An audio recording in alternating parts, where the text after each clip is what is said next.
In theory, making a Spider-Man adaptation is easy. You take an orphaned kid, stick him with his aunt and uncle, you kill said uncle, and you leave him with a message of great power coming with equally great responsibility. Throw in a spider costume and a few changes to the status quo, along with a handful of colorful villains to fight, and you have yourself a pretty good base for a Spider-Man adaptation. But what separates a good Spider-Man adaptation from a great Spider-Man adaptation is all of the little nuances in between. What does Peter's life look like outside of the mask? What is his relationship to his cast of characters around him? Is he having money troubles? Is he struggling to be there for his friends when they actively need him because Spider-Man is pulling him in a million different directions? Is Peter having girl trouble? Have the changes that have been made to the status quo help to serve this Spider-Man adaptation or hinder it? And can a show that never even got finished be considered the greatest Spider-Man adaptation ever? So please join me today for this retrospective of Spectacular Spider-Man and why I think it is nearly the greatest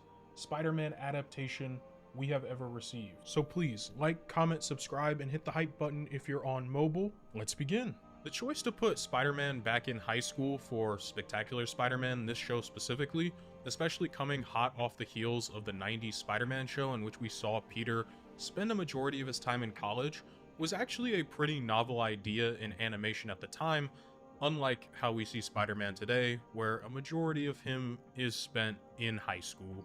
Which is funny because Spider-Man didn't spend a whole lot of time in high school in the comics. It was actually a pretty quick jump from him being Spider-Man in high school to being Spider-Man in college. So this show's decision to take him back to a high school setting felt refreshing at the time.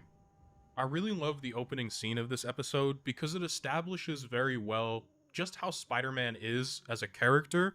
His quips are on point. He is out there pretty much trouncing on villains and making fun of them as he goes. But then we get the flip side of Peter Parker. We almost immediately see at the beginning of the episode that Aunt May is struggling with money, and Peter is feeling that responsibility, especially with Uncle Ben no longer being alive. This show was not like a majority of kids' shows. It wasn't really afraid to tackle a wide variety of topics, as well as hard-hitting topics. I know I like to say that a lot, especially about a lot of the cartoons that I cover that were made for kids, but Spectacular Spider-Man was different. In my opinion, it was not to the level of Static Shock, but it was definitely more on par with something like X-Men Evolution when it came to trying to present lessons to children in easily understandable ways. That's part of the reason I love this show so very much. Now, when Peter does arrive on his first day in high school, he is Spider-Man. He's excited to the fact that he probably no longer has to get bullied, and that he's had so many changes over this summer, as he's only recently become Spider-Man, that pretty much Peter feels like he's on cloud 9 and he can tackle anything. And so what does he do first day on campus of this new year of high school? He shoots for the fences and tries to go get himself a cheerleader as a girlfriend. Because Peter is just so intelligent. Is he? I think he is. Are you damaged? He did. Why in the world do you think I'd ever go out with Midtown High's champion geek? Yeah, Peter is pretty much shot out of luck in this scene, but another thing that I found pretty nice was that it's kind of nuanced with the football players and the jocks, so to say. Of course, Flash Thompson is still a dick and just bullies Peter, but we see that Rand is extremely cool with Peter, like, has pretty much no issues with him. But what does bother me is Rand does just kind of stand by and let all of that happen to Peter, which to me is kind of annoying.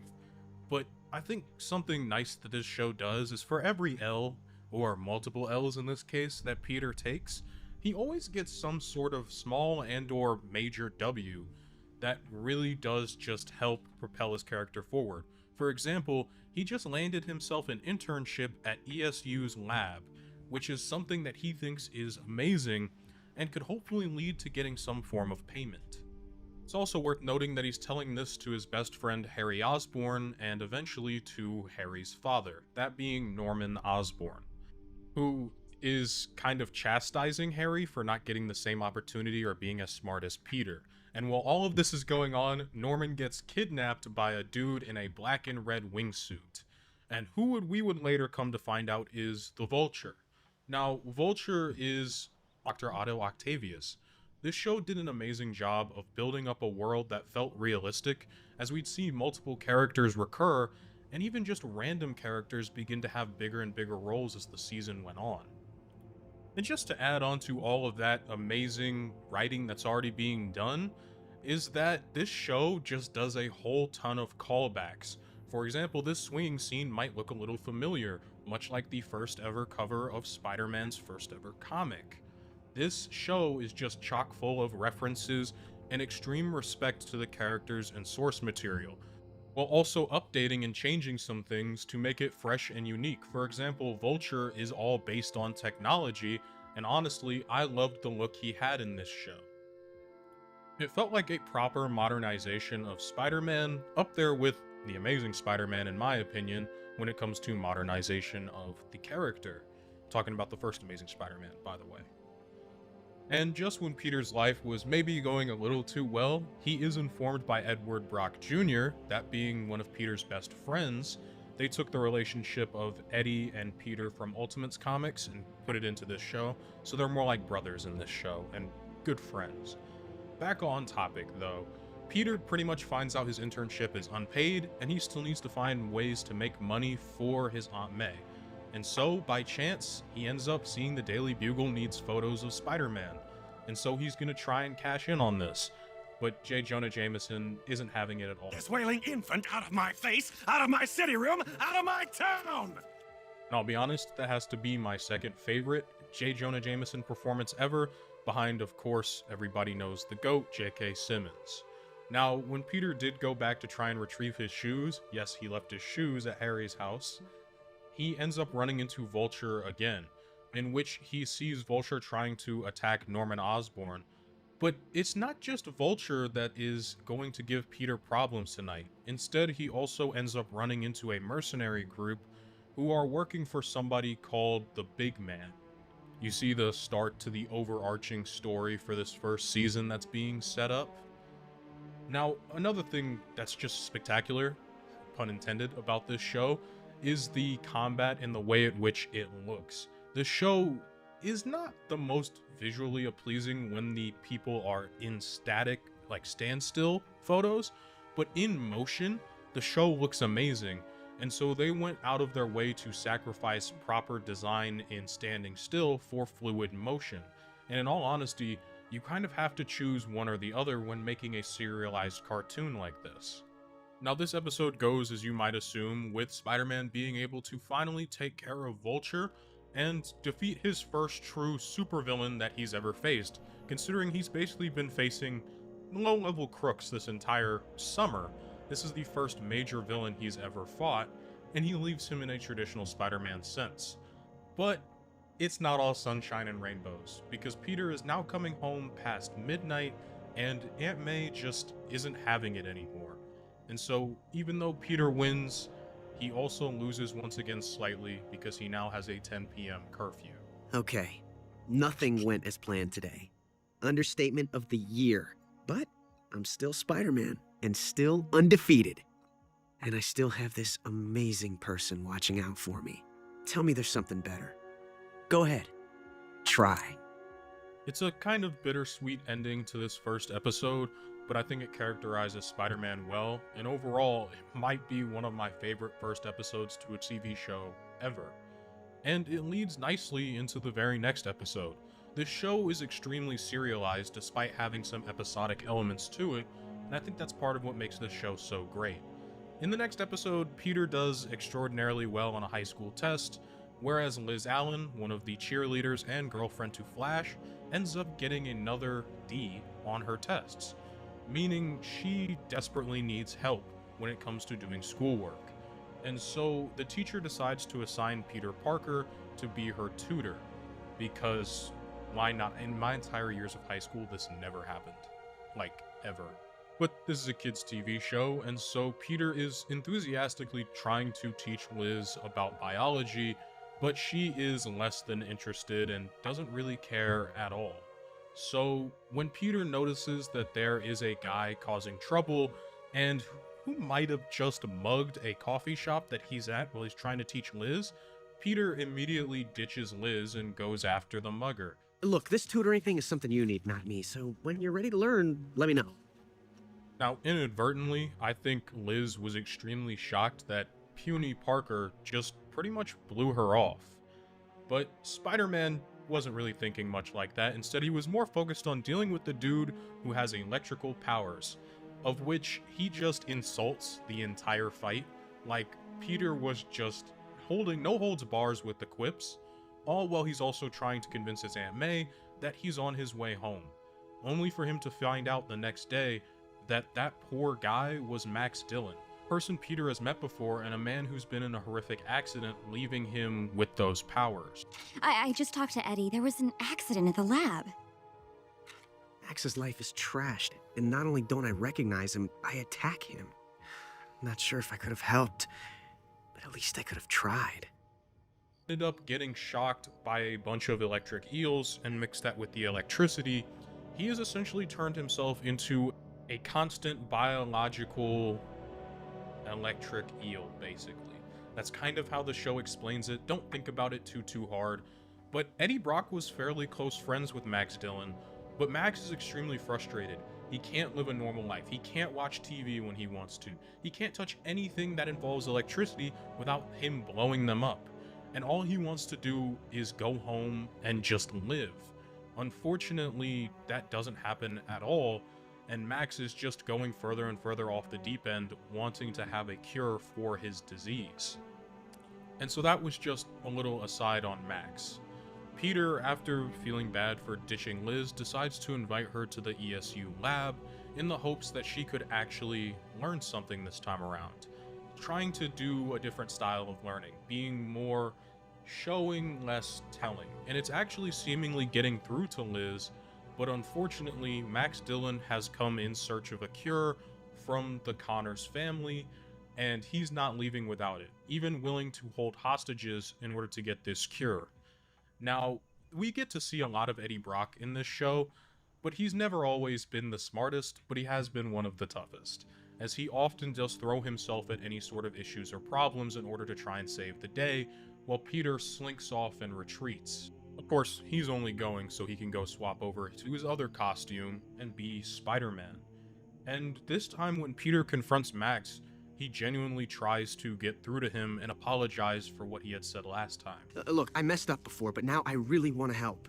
Yeah, that didn't work out almost at all. Max Dillon just pretty much is done with Spider-Man and done with anybody who's not going to just give him the cure immediately. Now, it's not like the Connors weren't working on a cure, they were, but I personally feel as though Max Dillon was having a psychological break, and in this situation, who wouldn't? And Peter, of course, is once again putting himself on the line at the ripe age of 16, all in order to try and save his friends from what seems to be an ever-growing amount of supervillains. All while still trying to respect Aunt May's 10 p.m. curfew, of which he keeps taking advantage of, and Aunt May makes that pretty clear on the phone that she's upset with him for it. Now, of course, Spider-Man is able to neutralize Electro, but at the end of the day, he still kind of loses. He has continually throughout this episode tried to get photos for the Daily Bugle, and he's failed at that, and he completely failed to get through to Liz, not only when it came to school, but also when it came to just making a new friend, as Liz ultimately folds to peer pressure and decides to choose to stay with the group that she runs in rather than breaking clique. Yet, despite all that, Peter just doesn't hold it against her. No big. I reached out. She knocked my hand away. You can't control everything. Trick is to never stop trying. Something that defines this Spider-Man is his ability to take a loss, but also bounce back, while holding on to the very things that make him Peter. And currently, Peter is struggling to try and find any source of income to hopefully help his Aunt May pay for bills, especially considering the fact that Peter himself had recently just found out his new ESU internship doesn't pay anything, and so he has started to try and take pictures for the Daily Bugle. Unfortunately for Peter, he's not exactly very good at taking said photos, and Aunt May is still dealing with financial struggles, ones that Peter wants to promise to fulfill and help solve, but he's not exactly sure of how to go about doing it just yet.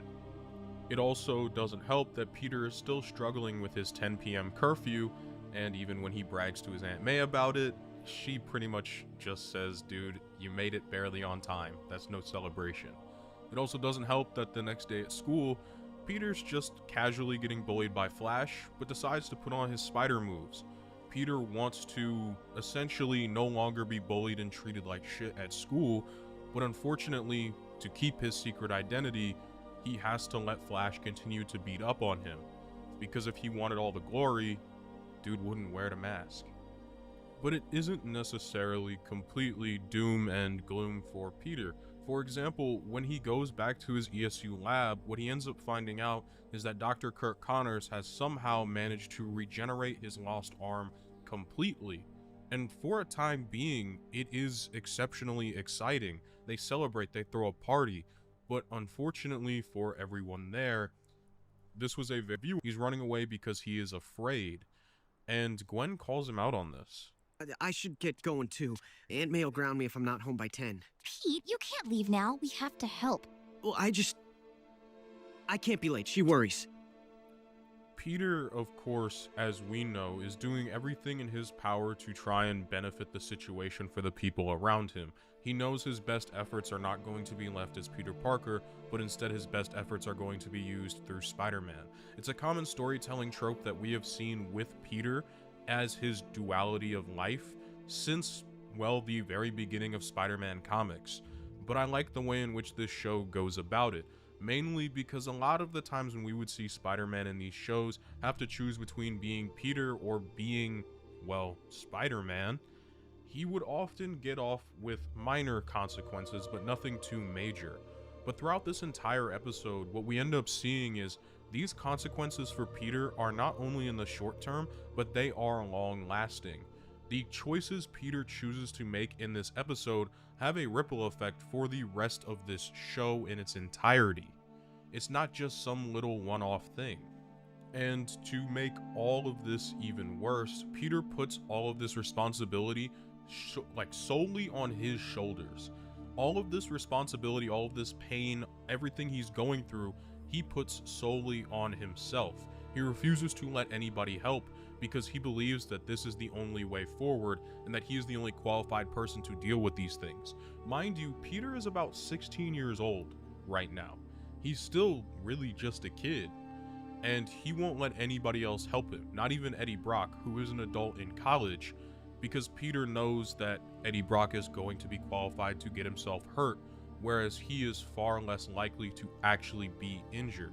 So he's unlikely and almost unwilling to take any sort of support from anybody else, which just makes the situation even sadder, in my opinion. But what all of this does present is one half-decent opportunity for Peter. While he is fighting the Lizard and trying to desperately cure Kirk Connors, he does see an opportunity to potentially win the Bugle's prize money for taking photos of Spider-Man during this entire situation. An issue that would help solve his financial problems with Aunt May. He seeks to fulfill his responsibilities in an interesting manner. Peter not only is responsible for his aunt, but he's also responsible for the city of New York, for helping to take care of Kirk Connors in the most ethical way possible, while also trying to make the money he needs to take care of his family in a decent manner. I love this show because the responsibility that Peter faces isn't just one fold. He has to pick and choose from multiple different alleyways of night. Spider-Man's no magic wand, but thanks to the webhead, Kurt's cured, and Billy gets his father back. So what if nobody threw a parade? Spidey stays because Spidey's needed. For now, anyway. Which, I don't know for how much longer he might see it like that. Because in the very next episode, the entire theme of it essentially is that Peter has landed his dream job at the Bugle, something that will help for him to pay bills by taking pictures of himself while he's doing something already. But even just the thought of Aunt May having to pay these bills still weighs on Peter heavily. It's a heavy theme throughout this episode that Peter feels extremely burdened by these bills, even if Aunt May tries her best to shield him from this responsibility because she knows he's a young kid, one who has other things he wants to do. For example, Peter promised that he would help his best friend Harry Osborn study for his next test, promised that he would help Harry do well on this test. And Peter knows to some extent that Harry's father is almost always disappointed in him and disapproving of him. And Peter knows to some small extent that potentially helping Harry pass this test might earn him some leeway with his own dad, something Harry is so desperate to get from his father, that appreciation and that love. And while Peter might not recognize it at its most deep and full potential, he still sees it minorly. But he ends up putting the idea of helping Harry on the shelf, instead choosing to go get his money from the Daily Bugle first, because he wants to secure his job with J. Jonah Jameson, and as well secure the check that he will be getting from his job. And also hit on Betty Brant, because Peter is a shameless 16-year-old. And despite all of the sadness Peter has recently faced in the last episode, he's at least getting the win there. And in his life as Spider-Man, he's at least getting the wins. He just simply has to deal with Marco and O'Hearn for like the 92nd time in this show. Those two are some of my favorite reoccurring early season. And to make it all worse, the one thing that was going well in his life just kind of got ruined, as Peter's check just got completely destroyed by all of that, and his pictures are completely unusable from that night. So dude lost in two respects. He also abandoned Harry completely and forgot to help him at all, something that Harry is upset about but still willing to give Pete a second chance for, something Pete promises to go and do. And to make things triple bad, the dude smells terrible, because he quite literally smells like a garbage can, considering he got crushed in a dump. So now Peter just got outed in front of everybody in gym class that he musty, and ain't nobody want that. That's like the worst possible thing that could happen. And because Peter can't win at anything, when he decides to pass Gwen the ball, he hits her in the back of the head, as though their relationship wasn't strained enough already. And of course, Peter is still facing different pressures at his job. For example, Robbie doesn't believe that his camera photo quality is good enough for the Bugle. But the photos themselves. You have your camera on you? She's kind of hard to keep in focus. This won't cut it. You want to be a Bugle freelancer? You take that check and invest in a serious camera. Which leads Peter to having to make a choice that nobody would want to make. The idea that he either has to buy something new for his job in order to do it better, or help Aunt May pay the bills, because that's the whole reason he decided to do this in the first place. I'm almost done here. Just paying bills. Or rather, deciding which ones I can hold off paying. Well, I think I might hold off on the gas bill. Peter had to make the choice to actively not immediately pay the bills for Aunt May, because he believed that he needed a new camera. He wanted to get that new camera. He wanted to do something for himself for the first time. And in the process, realized he completely forgot about Harry. The test was today, and Peter didn't help Harry study at all. He has successfully alienated the only two people that have been friends with him for years and that have cared about him over the last two episodes. Peter is all alone, at least temporarily. So all he has currently is Spider-Man and his job. And in all honesty, outside of the fact that Peter typically gets his ass beat pretty often in every single one of these episodes, his life as Spider-Man tends to go very well. For Peter, this is his outlet, his ability to make jokes at the expense of his villains, while also feeling like he is doing something more to help the people of the city. As many problems as Spider-Man brings to Peter's life, it is also potentially his greatest source of joy, which is really messed up, in all honesty, and kind of deserves its own video essay itself on just how messed up that is. But regardless, Peter is doing fairly well in that aspect of his life, which is great, because the dude doesn't have much else going for him. His friends are pissed. He is currently struggling on whether or not he should invest in a new camera, which he chose to do earlier in the episode. He chose to buy that brand new camera instead of helping his aunt pay for bills and stuff, which never really sat right with Peter. As a matter of fact, he felt miserable because he chose to do that for a majority of this episode. It was something that slowly was eating at him, even though this was the first time in the show Peter had actively went out of his way to try and do something nice for himself. But as well, in the process, we have to remember Peter also managed to completely abandon one of his closest friends in doing so. In choosing to chase the bag, he left Harry in the dust. And while you could argue that Harry failing the test is more on himself than it is Peter, because he doesn't necessarily need Peter to pass the test, it doesn't help when your best friend, who is a genius, legitimately promises to help you, and they don't. Which is honestly very sad on Harry's aspect and on his side. Peter doesn't know the full ramifications of what will happen to Harry because of this test failure, but I think on some deeper level, Peter understands that he really messed up in that situation.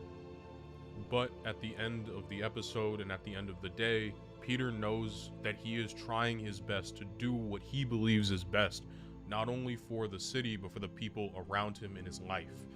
Peter decided to trade in his camera at the end of the episode because he decided that he wants to help his Aunt May, and to him, that's more important. She is one of his responsibilities. Oddly enough, a quote that he took from one of his villains, something that I honestly love. But a man has to honor his responsibilities. You're one of mine. Aunt May, please. Let me help. I accept. If you agree to set aside 10% of every check to save for that camera. The episode ends on a really positive note. Not only does Peter help to get to pay the bills and take care of his responsibilities with Aunt May, but he also gets the ability to help take care of himself in buying that camera. For Peter, this is a really nice and sweet ending. But as I mentioned before, this is a tale of threes, so Peter also still has to reconcile with the fact that not everything is perfect. But this episode is far more positive than the last two we just talked about. Peter is kind of, right now at least, trying to avoid going to the fall formal, something he's not interested in at all, yet his aunt seems to want him to go with a girl who has this amazing personality. A joke that I didn't get as a kid and took me until I hit high school to realize why Peter would shudder every single time he heard that. But more importantly and more poignantly to the episode, one of Midtown High's starting wide receivers recently just got injured, which means there is an open spot on the football team for anyone to take. It is also worth mentioning that in between the last episode and this one, Peter has somewhat mended his relationship with his friends. They're not completely cool with him yet, but they're still able to actually be friends, which is fairly realistic to how friendship works in real life. So it didn't really upset me that there wasn't a huge falling out currently. But essentially, there is a position open on the football team, and both Peter and Harry Osborn decide to try out for said position. Harry wants to do this because he wants to seek validation in a way that he can get from his father that he seemingly isn't getting at home no matter what he does. And of course, Peter sees being on the football team as something cool to do, especially with his Spider-Man abilities. He could easily become a wide receiver on his football team, and it really wouldn't take much for him to be able to do it at all. And so on day one of football tryouts, Peter Parker immediately just starts showing out everybody, because not only does the dude have super sticky hands, bro's got spider sense, which essentially means that ain't nobody tackling Peter at all. No matter what happens, nobody's tackling Peter. And so a bunch of dudes line up and try out, but really the only three people who are standing out of the two positions that are open are Hobie Brown, who just doesn't speak, which is hilarious, Harry Osborn, and Peter Parker. Of course, Harry isn't as great as some of the other people, but Peter just absolutely dominates completely. At first, Peter wanted to sort of make Harry look decent, but halfway through the football tryouts, I think the idea of being on the football team really stood out to Peter, as he quite literally decides to dominate at football completely. I mean, the dude pretty much can't get tackled and can't be touched because he knows it's coming. And even though this is giving him an unfair advantage, Peter is still trying to rationalize this idea that playing sports is okay and that using his abilities is okay, because I think deep down Peter knows that it isn't alright what he's doing, even though he wants it to be okay, because he compares it to his other classmates, and when they use their fantastical human abilities, it's not an issue. Yeah, I could get used to this. I mean, sure, I went a little arachnobatic on Kong, but it's not like I cheated. No one yells at Flash when he uses his natural talents. But while Peter is spending more time at school trying to join the football team, he is ignoring his responsibilities as Spider-Man, which doesn't help when one of his famously reoccurring villains, Flint Marko, actually has powers now and has become the Sandman. But Peter has been willfully ignoring his duties as Spider-Man because he wants to be a football star and he wants to be on a football team because it's something genuinely interesting that he wants to do. We see his internal conflict with wanting to be Spider-Man as well as wanting to be on the football team later in the episode. Because for him, it's not only just about being on the football team, it's about the clout that comes with being on the football team. For example, he starts to get a lot more attention from Liz Allen once again, someone we know that he likes because he's doing well at football tryouts. Forget football. Soon as school's out, I'm webbing up Sandman once Hey, and for— Petey. Nice moves yesterday. Heard it's down to you, Harry, and Hobie Brown. Good luck. Of course, Sandman will still be around after tryouts, right? What I really like is that we get this montage of not only Peter doing extraordinarily well at football practice, but also this montage of Sandman, who is absolutely sweeping the streets from money, basically using his abilities, even though Sandman is really terrible at thievery, which is hilarious. Also, another thing in this episode that is so funny is Kong is so clearly a defensive tackle. Why is this man in the open field trying to make DB tackles? Like, he is nowhere close to being a defensive back. I know they probably just didn't want to draw a new DB for this, and it's easier to use existing assets, but to me, it's absolutely hilarious.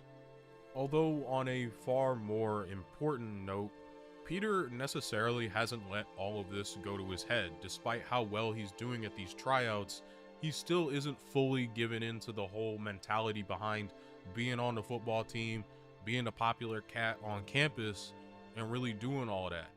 Peter instead chooses to ride the bus with Gwen instead of going with the football team and Harry out to eat dinner. He chooses to spend time with Gwen, and he chooses to spend time as Spider-Man, because that's really where his priorities lie. He's never really going to choose the football team over, well, being himself and being Spider-Man. It's not really his thing at all. Not as much as he might want it to be, because his responsibility as Spider-Man, his responsibility to take pictures for the Bugle, to pay the bills for Aunt May, and to take care of the city is far more important to him than it will ever be to be a football star, as much as he might want to be one. It's actually a conflict that we had seen played out, not in this show necessarily, but in the original comics and in the Tobey Maguire Spider-Man films, where we see Peter wants to be a professional wrestler to take on the identity of being a popular showman. It's often a trope we see for Spider-Man. This show decided to handle it because he's still in high school. They chose to handle it as him wanting to be a student athlete rather than being a superhero and a student. And I love the way in which they went about it because it felt realistic to me. It reminded me of Ultimate Comics when Peter decided he wanted to play basketball, which, wow, he would be so suited to basketball, it'd be insane. But also, another thing that happens in this episode is Harry straight up confronts Peter and tells Peter straight up, "This is my dream, not yours." Peter didn't even want to try out for the football team until he heard people was doubting him that he could do it. And so he let his ego go and decided he wanted to do it. For Harry, it was his dream to be on a football team, and for Peter, it wasn't really. For Peter, this was just about clout and just doing it because he knows he can, not because it's necessarily what he wants. And so by the end of the episode, Peter ultimately makes the decision to just sell the last half of the tryouts because he knows there's only 2 open spots, and he knows Harry wants it more than he does. He also knows it's more ethical to give it to Harry than it is for him.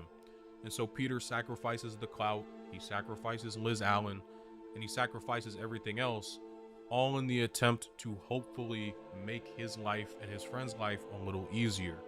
Peter made this choice consciously and willingly, and honestly, it was very mature of him. It ain't necessarily the ending that Peter really wanted for himself, but he understands it's the best outcome at the end of the day. The show and Peter is all about making sacrifices, and so he chose to make the sacrifice. Hey, if I wanted all the glory, I wouldn't wear a mask. So Harry gets his dream, and I watch from the sidelines. Ice cream? Of course, that has its benefits too. I absolutely love the way this episode ends because I love that man. In every single episode, we see him taking big L's, but we also see him catching a ton of small W's. It's part of the reason I love this show so much because it shows you the bad and the good.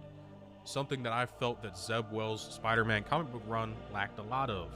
It's why I stopped reading it, because Peter was just taking nothing but L's, and his W's were so rare and far between, it was almost hurtful to watch as a Spider-Man fan. And that's something I really love about this show, is they balanced it so well. The theme of responsibility and the toll that takes on somebody so young. Peter essentially lost all of his innocence and is losing his childhood to this responsibility. So it's important to give him a few W's as he does. And while Spider-Man has definitely taken his fair share of W's, especially recently as we've seen in the previous few episodes, the next couple are going to bring Peter right back down to earth because he and his friend Harry are both going to have to deal with addiction, because that is a heavy prevalent theme throughout about mid-season in season 1 through the rest of the season. And we see two prime candidates of different types of addictions in this show. So I actually want to take a bit of a departure with how I do this video and start by actually talking about Harry instead of Peter, because Harry showcases addiction in his own unique way throughout probably the midpoint of the first season throughout the end of it as well. So I minimize the amount of comments that will bring up the fact that I'm not addressing certain plot twists and changes. I'm presenting this information as it was presented to the characters. So as Harry gets this information, that's how I'll present it. As Peter is given the information, that's how I'll present it. I've watched this show before, a lot of times before, so I know all of the plot twists and turns, but I will address them when we get to them and how they affect the character when we get there. But I think it's also important to talk about how the character feels pre-twist, especially with some ideas like, we know Harry Osborn was never Green Goblin in this show, and it was always his dad, but it was one of the big setups for the beginning of this show, so I want to present as though that's really what's going to happen. And with all of that said and out of the way, it's time we actually get to talking about Harry Osborn and understanding where he is at the start of this show and how he gets to where he's going to be. Harry is very much a side character, especially in the early episodes of this show, only ever appearing to really have banter with Peter and Gwen. As a matter of fact, Gwen is far more of an important character earlier on in the show than Harry is. He's kind of just there, almost third-wheeling it at times because of the tension between Gwen and Peter romantically. But to him, this is kind of all he has. We are shown from the very first episode that Harry himself doesn't exactly have that great of a home life. His dad isn't really proud of any accomplishments Harry has and is almost constantly comparing him to Peter and the mental accomplishments and academic accomplishments that Peter has gotten. Or he compares Harry to his other classmates when it comes to being on a sports team. So for Harry, he just feels like he never does enough for his dad, and even when he does go out of his way to really try and do things like try and increase his GPA and do better in school, he will often rely on the few friends that he has, such as Peter Parker or Gwen Stacy. Now, we're never really given a reason for why Gwen lets him down more so, but we are shown directly how Peter constantly lets Harry down. Harry doesn't know Peter is Spider-Man, so for all intents and purposes to Harry, Peter is constantly ditching him and abandoning their friendship to go do whatever it is he's doing. As Peter doesn't even get to rely on the excuse that his Aunt May is in financial trouble because he never even says that to Harry. Harry never knows about any of this stuff because Peter kind of keeps him in the dark on the back end of that. Meanwhile, Gwen does know these things. So when Harry goes out of his way to ask Peter for help when it comes to studying for the next test, he's really putting all of his stock into Peter. He believes that relationship is really strong, and he's really trying to get help in that class. Oh man, Harry. I totally... Let me off, Pete! I know, Harry. Look, I'm worthless, but... But nothing. Worthless covers it. And what does Peter do? He blows him off to go be Spider-Man. We know why. Peter needs to save the day, but Harry doesn't. And Harry continues to feel abandoned by Peter constantly throughout the show. That's just the main example of it. Harry essentially feels isolated, and that's a key factor we'll keep going back to with his character, is the dude just feels so alone, even within his small friend group that had constantly kept tight. Peter had put a lot of strain on the friend group by being Spider-Man and constantly abandoning them for all intents and purposes because they can't understand why. Couple that sense of abandonment with a really terrible home life, which is something I really enjoyed, whether it was from the comics or just from Harry as a general character, was the idea that just because Harry comes from a well-off and affluent family, it doesn't mean that he doesn't have problems. As a matter of fact, Harry has his own unique set of problems, typically stemming from the fact that his father cares very little for him, especially in this continuity. Norman Osborn takes every single second he can on screen with Harry to belittle him, demean him, kick him out of meetings, not talk to him, avoid him. It's really sad in all honesty. And so Harry decides one day he's going to break out of his shell and start doing his own thing. When there is football tryouts that have been announced, he is eager and ecstatic to try out for the football team because he sees this as his way to not only get in with the in-crowd at high school to make new friends, but he also sees it as a way to win approval from his father, something he so desperately wants. We touch more on that in the second season of the show, but Harry desperately wanted approval from his dad. It's all he ever really wanted. Hey, Mom. Dad. Harry, what happened to you? And what's with the helmet? Going to a costume party? Trying out for the team. Football? Not really a strong suit. And so with his father continuing to disapprove of Harry and the tryouts not going necessarily in his favor, he starts to lash out at the people close to him. For example, he gets mad at Peter because Peter is also trying out for the football team at this time. And that's something I talked about in my video about Spider-Man and responsibility from last month. We know why Peter wanted to try out for the football team. We know the reasons he wanted to do these things. But for Harry, it meant so much more to him. And this would be another way that Peter steals from Harry his father's affection, or at least that's the way Harry might look at it. Because throughout the show, we have seen that Harry has gotten little praise from his dad, but Peter is constantly getting praised by Norman Osborn. Peter is constantly being put up on this pedestal. So what's this about a lab job? At ESU, working with Kurt Connors. Connors, huh? Quite an opportunity.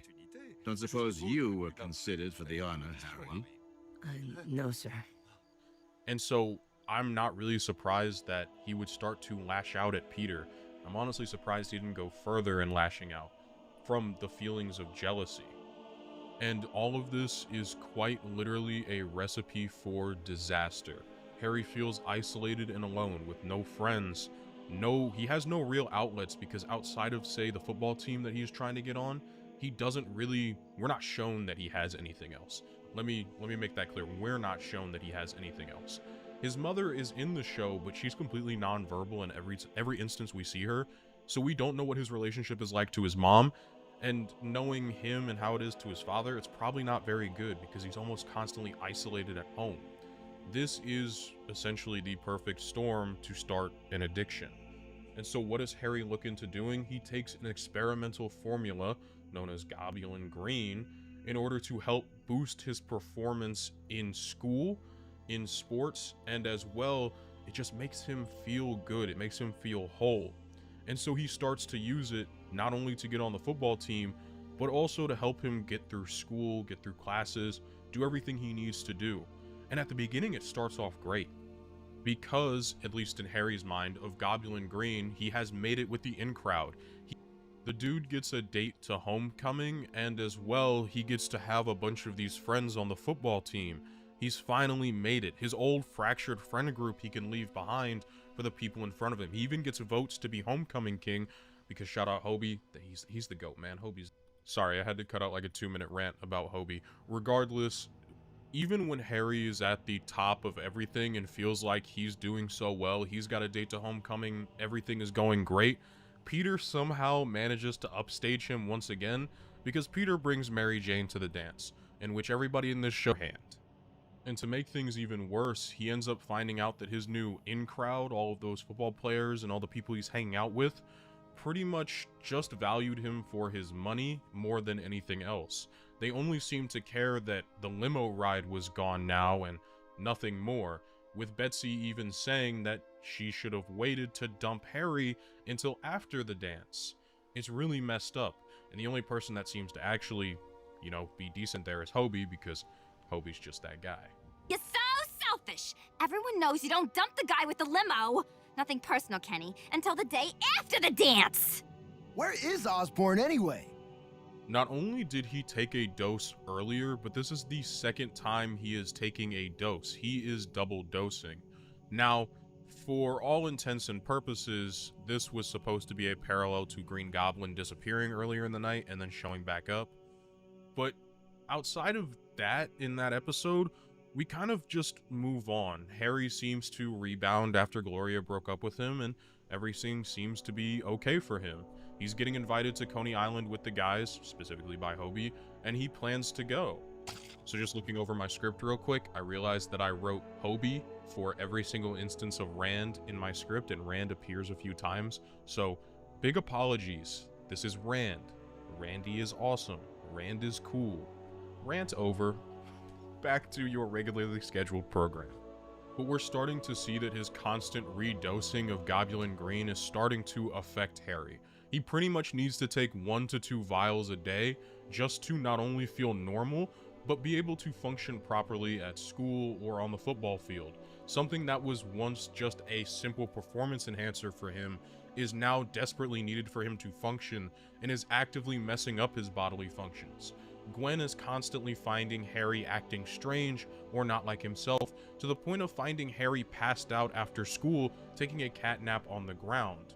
And Harry tries his best to brush it off, but Gwen's not that stupid. Please, I'm too beat for serious tonight, but hey, a bunch of us are going to Coney Island tomorrow. Come along, it's been a while since you and I hung out. And then we'll have a real talk? Oh, totally, okay? We'll see ya. Harry pretty much doesn't talk to Gwen when they go to Coney Island. He avoids her completely. He hides behind his money and new friends because he's trying to fill a void that isn't really fillable. He tries to fill it with Goblin Green, he tries to fill it with the guys, he tries to fill it in anywhere possible, and he avoids the only person that could potentially actually help him because he's so deep into it now that admitting you have an addiction. Harry doesn't want to admit that he has a problem. He also doesn't want to admit that because it would invalidate him being a sports player. And it's also even worse when Peter doesn't even truly address this, nor really pay attention to the fact that Harry is struggling, and almost completely ignores it. Harry even abandons his friends at one point who are all at Coney Island hanging out, just so he can go do more Goblin Green by himself. I think this is a really great parallel to Harry in the comics, in which he does suffer from a substance abuse disorder as well there, and I think they tackled it really well using a substance like Goblin Green in this show. I like that it took multiple episodes for them to even figure out Harry had an issue, and that it was really only one person that did. They say you can always tell when a person is struggling, but I don't believe that is true. I think a lot of people don't really want to take the time to actually look at a person and determine if they are struggling, because that's hard, and that's really, really painful, not only on the person that is caring for the one who is struggling, but also just on the person who's struggling in general. And we pretty much see Harry lash out at Gwen when Gwen does figure out that he is struggling, because Harry doesn't believe that he needs the help. He believes that what he's doing is not only good for him long term, but all that he needs. Harry, whatever that stuff is, you need help. This is the help. 4.0 GPA, football stud, in crowd, all thanks to the green. Harry, no! From here on out, I'm going to present the information as the show shows us and tells us.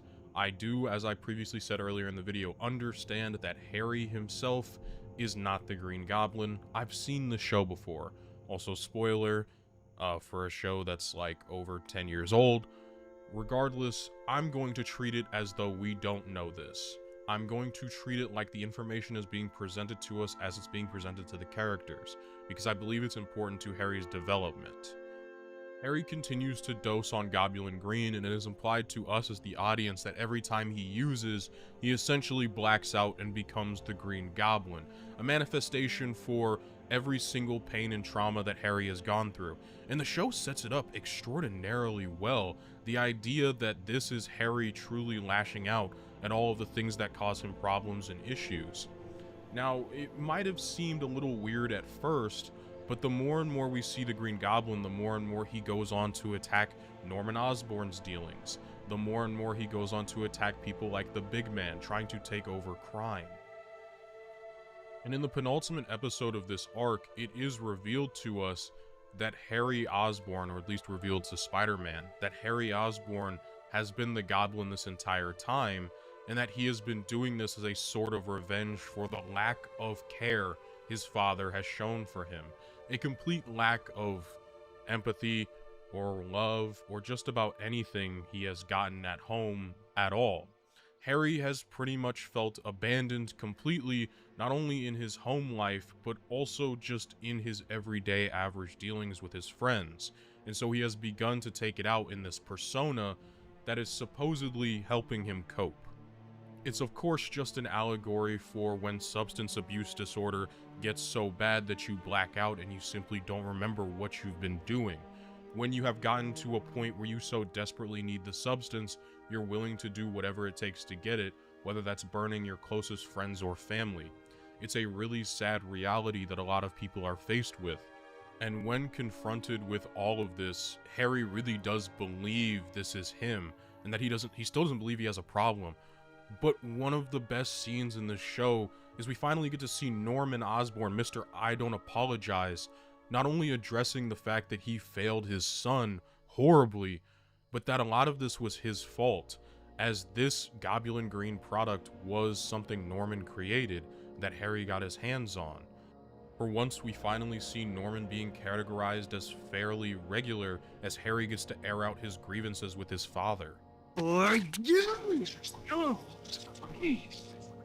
You told me to man up, so I took the green to become the son you always wanted me to be. To become a man like you. And a sentiment that this episode really harps on is the idea that Harry doesn't need to go be arrested and be sent to prison, because in all reality that's not really going to help him. Harry is a sick individual who truly needed help, and at the time Spider-Man understood that, and so did Norman. And so they organized to get Harry the help he needed, surround him with a true and stable support system, around with people that love and care for him, because at the end of the day, that's really the only way he's going to help battle this addiction. It's truly the only way Harry's ever going to grow from it. And it's just unfortunate that almost nobody else in his life except for Gwen was able to recognize the signs until it was too late. And I did all of this. I've spent the last 17 minutes talking about Harry because I think it perfectly parallels Peter Parker and his battle with addiction in this show, literally only a few episodes later. But first, I think we should do a little catching up with Peter and see where he's at in his life. For all intents and purposes, Peter's life is going fairly well by this point in the show. He's taking pictures, he's giving them to Jameson, he's making money, he is flirting with Betty Brant, trying to get a date to the dance. Everything is fairly going well for him. He's helping Aunt May pay the bills, and while it's not perfect, because he's not necessarily balling, so he can't, spend all of the money he wants to when it comes to getting his date Betty Brant corsages and things for the dance, he's still fairly happy with what he's being able to provide, not only for himself, but for Aunt May, as well as protecting the city at large. Heck, he even found out who's been running most of the criminal operations in New York and who's been causing him the most trouble, that being the Big Man, L. Thompson Lincoln, Tombstone, whatever alias you want to use. And it's honestly hilarious that Tombstone even thought that he could potentially buy Spider-Man, that he would be able to just hand Spider-Man a sum of money that he needs in order for Peter to go away and not deal with his business. And while that money could have helped Peter, it's his ability to stand firm and tall in his moral high ground, which is honestly deserved in this situation, that allows him to pretty much keep being Spider-Man and keep being true to himself. And so while he turns down the money, I don't really necessarily think it's a sad part of events for Peter. Keep that in mind for the next video. As well, Peter ends up not getting the date with Betty Brant, thanks in part to his aunt, but he does end up getting to go with the hottest girl his age, Mary Jane Watson. And once again, Peter is able to completely upstage and outshow all of his classmates. Even though he promised to bring a hot 30-something, he instead brought somebody who is considered very attractive for his own age, of which he immediately abandons to go be Spider-Man. So again, the theme of responsibility and having no fun in Peter's life because he has to be a responsible adult at the age of 16. So unfortunately for him, he has to deal with the Green Goblin for most of the night, essentially ruining his homecoming and almost any chance that he believed he had with Mary Jane. And while dealing with the new crazy psycho isn't exactly high on Peter's list of wants, the end of the night is actually very sweet. Peter makes it to the dance just in time to have one final dance with Mary Jane, so his night wasn't even a complete waste. It's honestly really sweet that she stayed and waited for him, despite the fact that he literally abandoned her for no other reason than to go take pictures for his aunt. Something I'm not even sure if Mary Jane was fully cognizant of as a true problem for Peter at this time, as this is the first time they've met. And then at Coney Island in the next episode, Peter might as well be on cloud 9. He's getting to hang out and spend time with Liz Allen, somebody we have been hinted out constantly throughout this first season could be a love interest for Peter, and the two of them spend a lot of time together in this really cute montage that I found extremely enjoyable.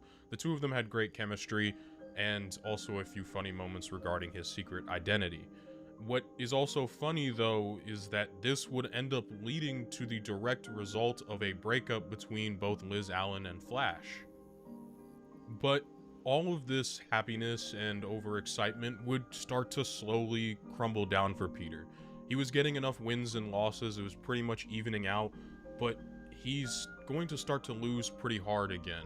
He has continually ignored the fact that Harry is having issues of his own, and the fact that Gwen wants to address them, because he wants to keep having a good time. Okay, not the look. I mean, sure, the football thing's gone to his head, but look at him. He's a walking commercial for happy. It isn't that. Hi, Gwen. Mind if I borrow Petey? Don't worry, Gwen, Harry's... Peter has to abandon his friends once again to go play Spider-Man and deal with the new villain of the week. It's unfortunate, but honestly not the saddest thing to have come up for him, thankfully. But he is responsible for the breakup between Flash and Liz Allen, at least partly responsible. I'm not going to put the full blame on him because Flash is a real tool in this first season of the show.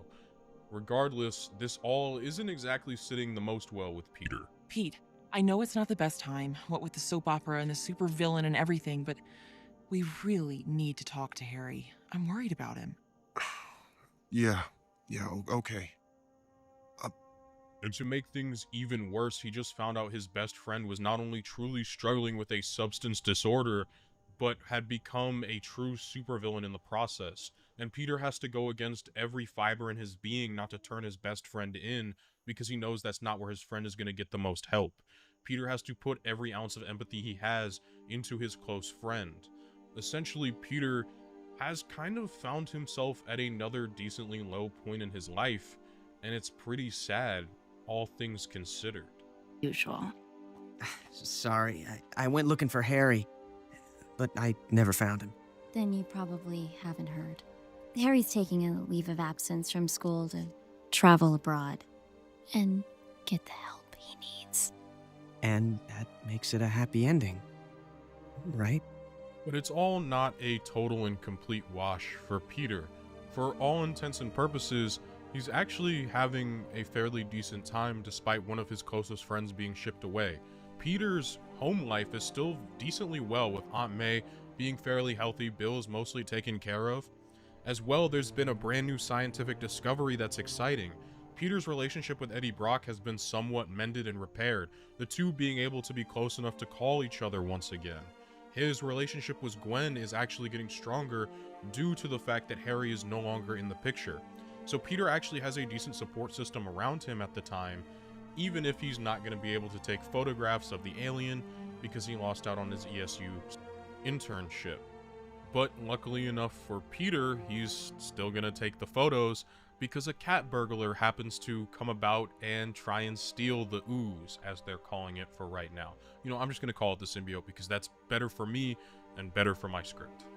This is also the first signs of temptation that Peter is really being shown throughout this episode. I mean, this is Black Cat we're talking about after all.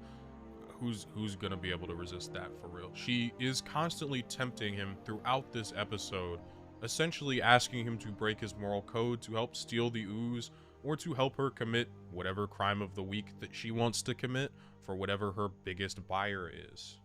And while Peter elects not to give in to the temptation this time around, what ends up happening is a little bit worse. Somehow the ooze has gone completely missing and nobody knows where it is. Kurt Connors was there the night that Spider-Man was there, and unfortunately for him, not only is the ooze missing, but now Kurt Connors wasn't really there last night.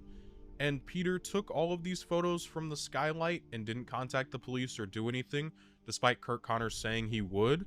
So Spider-Man is not only confused and feels like Kurt Connors has sold him out, but now his relationship with Eddie Brock is effectively permanently tarnished, because they all see it as Peter took photos and never said anything. Not to mention the fact that J. Jonah Jameson continues to keep posting bad about Spider-Man. He's not exactly feeling at his greatest. So when he discovers that he is the one who stole the ooze, and that it has somehow bonded itself to his suit, it's definitely a little weird. And while he does want to return it initially, what he ends up finding is that this suit, while not only somewhat alive, also helps him to be a better Spider-Man. It helps him to save more lives. It helps him to do more as Spider-Man. He's able to do things that he wasn't able to do previous, and he's all being fueled by the guilt and loss of the people around him. He's able to save a man from a plane crash that not only took his parents, but also took Eddie Brock's parents with him, and it's all almost completely attributed to this brand new suit that he's wearing. He's able to do more, he's able to take more photos to make more money, he's able to save more people. This is all a complete net positive. If I can use the ooze to help more people as Spider-Man, and not incidentally earn a bit more photo money as Peter Parker, then maybe it's okay that I sort of unintentionally stole the slime from the Connors lab. And maybe it's better for everyone if I don't return it. All this while somebody is actually impersonating Spider-Man and getting him even more bad press while stealing money is not exactly doing wonders for Peter's mental health. But Peter feels good because he has the suit. He feels like he can accomplish more, as though he can do more. It's funny because he just watched Harry fall into the exact same pitfalls, for different reasons, mind you, but he's going to fall into the exact same temptation that Harry does, simply because he believes he needs it to be better. He even gets to the point of teaming up with Black Cat to help him get on the boat to stop the imposter Spider-Man, more fixated on that than really saving lives that night anyways. Oh, and we get a great gag. Almost there. Hold on tight. Don't worry, I don't slip. Not why I said that. Loved that gag as a kid, but I never really got it until now, so there's that for you.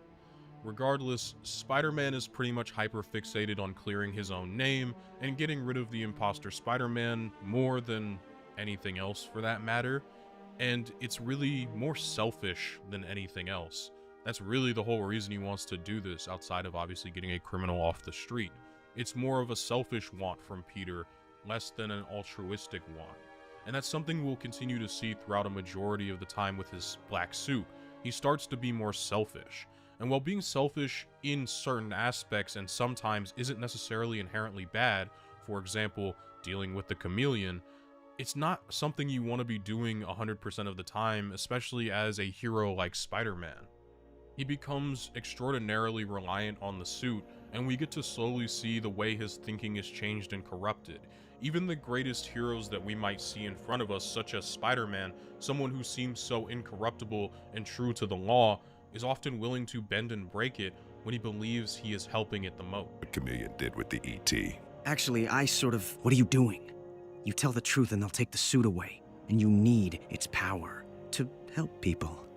We see a complete change in his thinking when it comes to the ooze and wanting to keep it. He believes it benefits him too much to let go of, even if it is changing the way in which he thinks or the way in which he handles things. I mean, dude doesn't even bother to actually take Black Cat to prison. He'd rather just get a makeout session, which I can't blame him, alright? But like, dog, you're Spider-Man.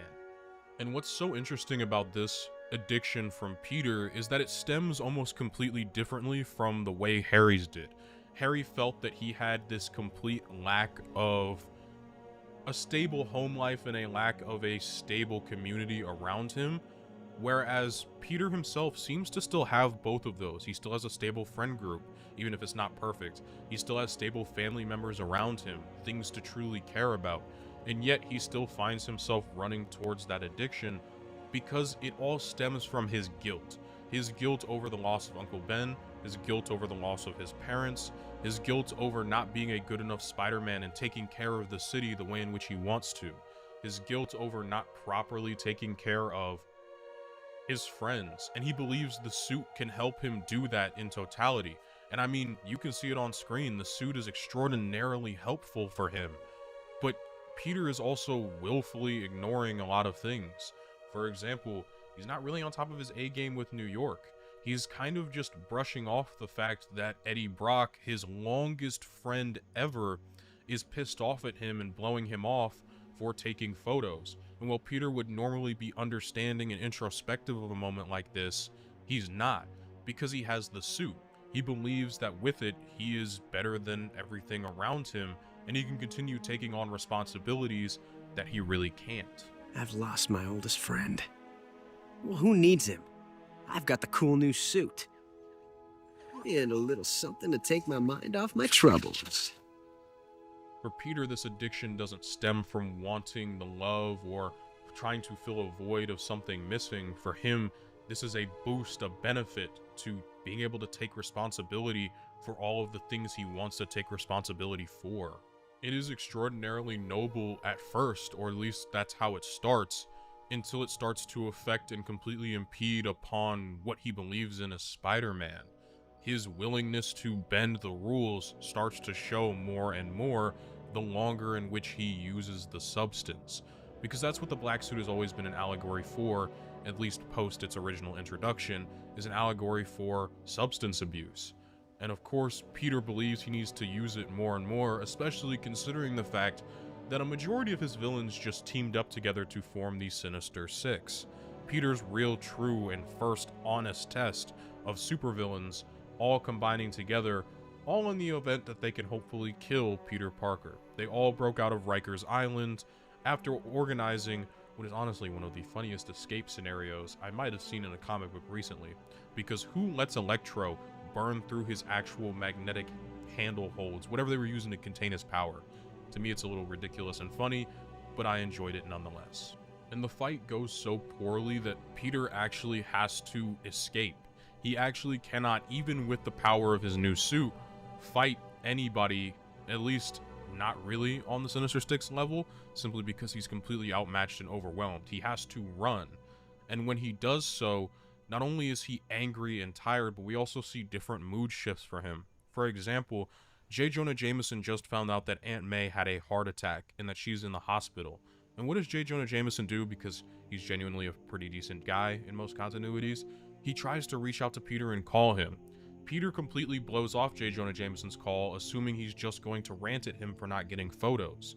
Peter's lack of empathy starts to truly show through for a majority of the episodes following his use of the black suit. Jonah. Calling to yell at me for not getting pics of those bozos beating me up. That we don't need. Which is odd coming from a man who would consistently check in with his Aunt May every single night. There isn't literally a night that goes by in this show that we've seen where Peter doesn't interact with Aunt May in some form or fashion. Yet this night he completely ignores her because he's tired and exhausted. He doesn't even bother going to check up on his aunt to even notice the fact that she's in danger. Peter literally just saved her earlier in the day from the Sinister Six, but doesn't even bother to go check on her because it's not at the forefront of his mind. His addiction and his substance use has quite literally taken him over, and much how we were shown with Harry, that it causes him to black out and take actions that he wouldn't normally take. The suit quite literally takes control of Peter in his sleep and causes him to put on one of the best action scenes in the show, but also one of his most brutal. He takes down the Sinister Six with extreme precision, efficiency, and anger.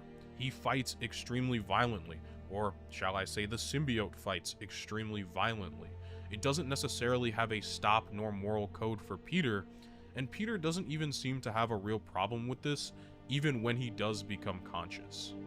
I mean, ripping the neural transmitter off the Vulture that lets him connect to his suit, which could cause serious brain damage that Vulture mentions, isn't even a second thought for the symbiote. It does it because it's quick and efficient.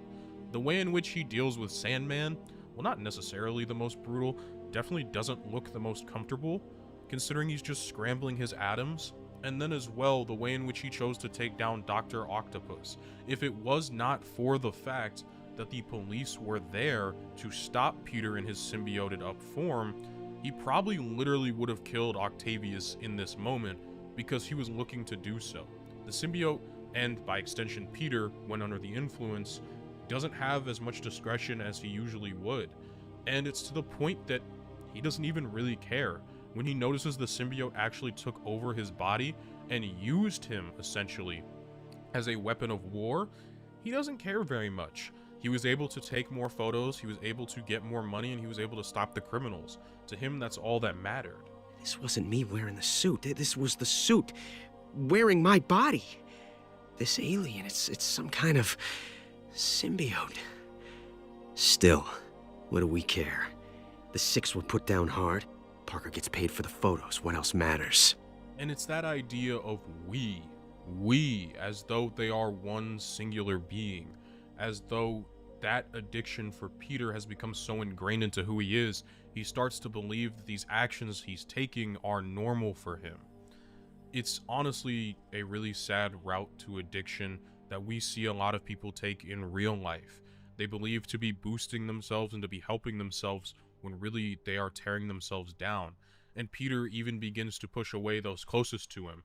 For example, he hasn't even managed to check on Aunt May, and it's been almost 24 hours since she's had a heart sleep upstairs. She's in the hospital.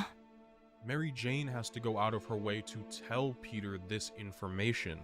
It's honestly a fairly sad way of Peter finding this out, because he could have known so much earlier had he cared to check in, had he wanted to check in. Again, we're seeing the early signs of it, but going forward, Peter will continue to push those close to him away. And while you could argue the symbiote is a net positive right now, it never stays that way. Addiction is never a net positive. I can speak from experience, because addiction doesn't just come in the form of substances.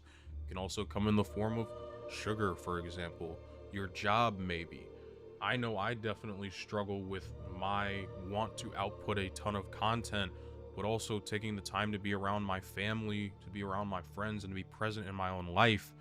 I have let this channel sometimes just be my life for weeks on end. That's an addiction.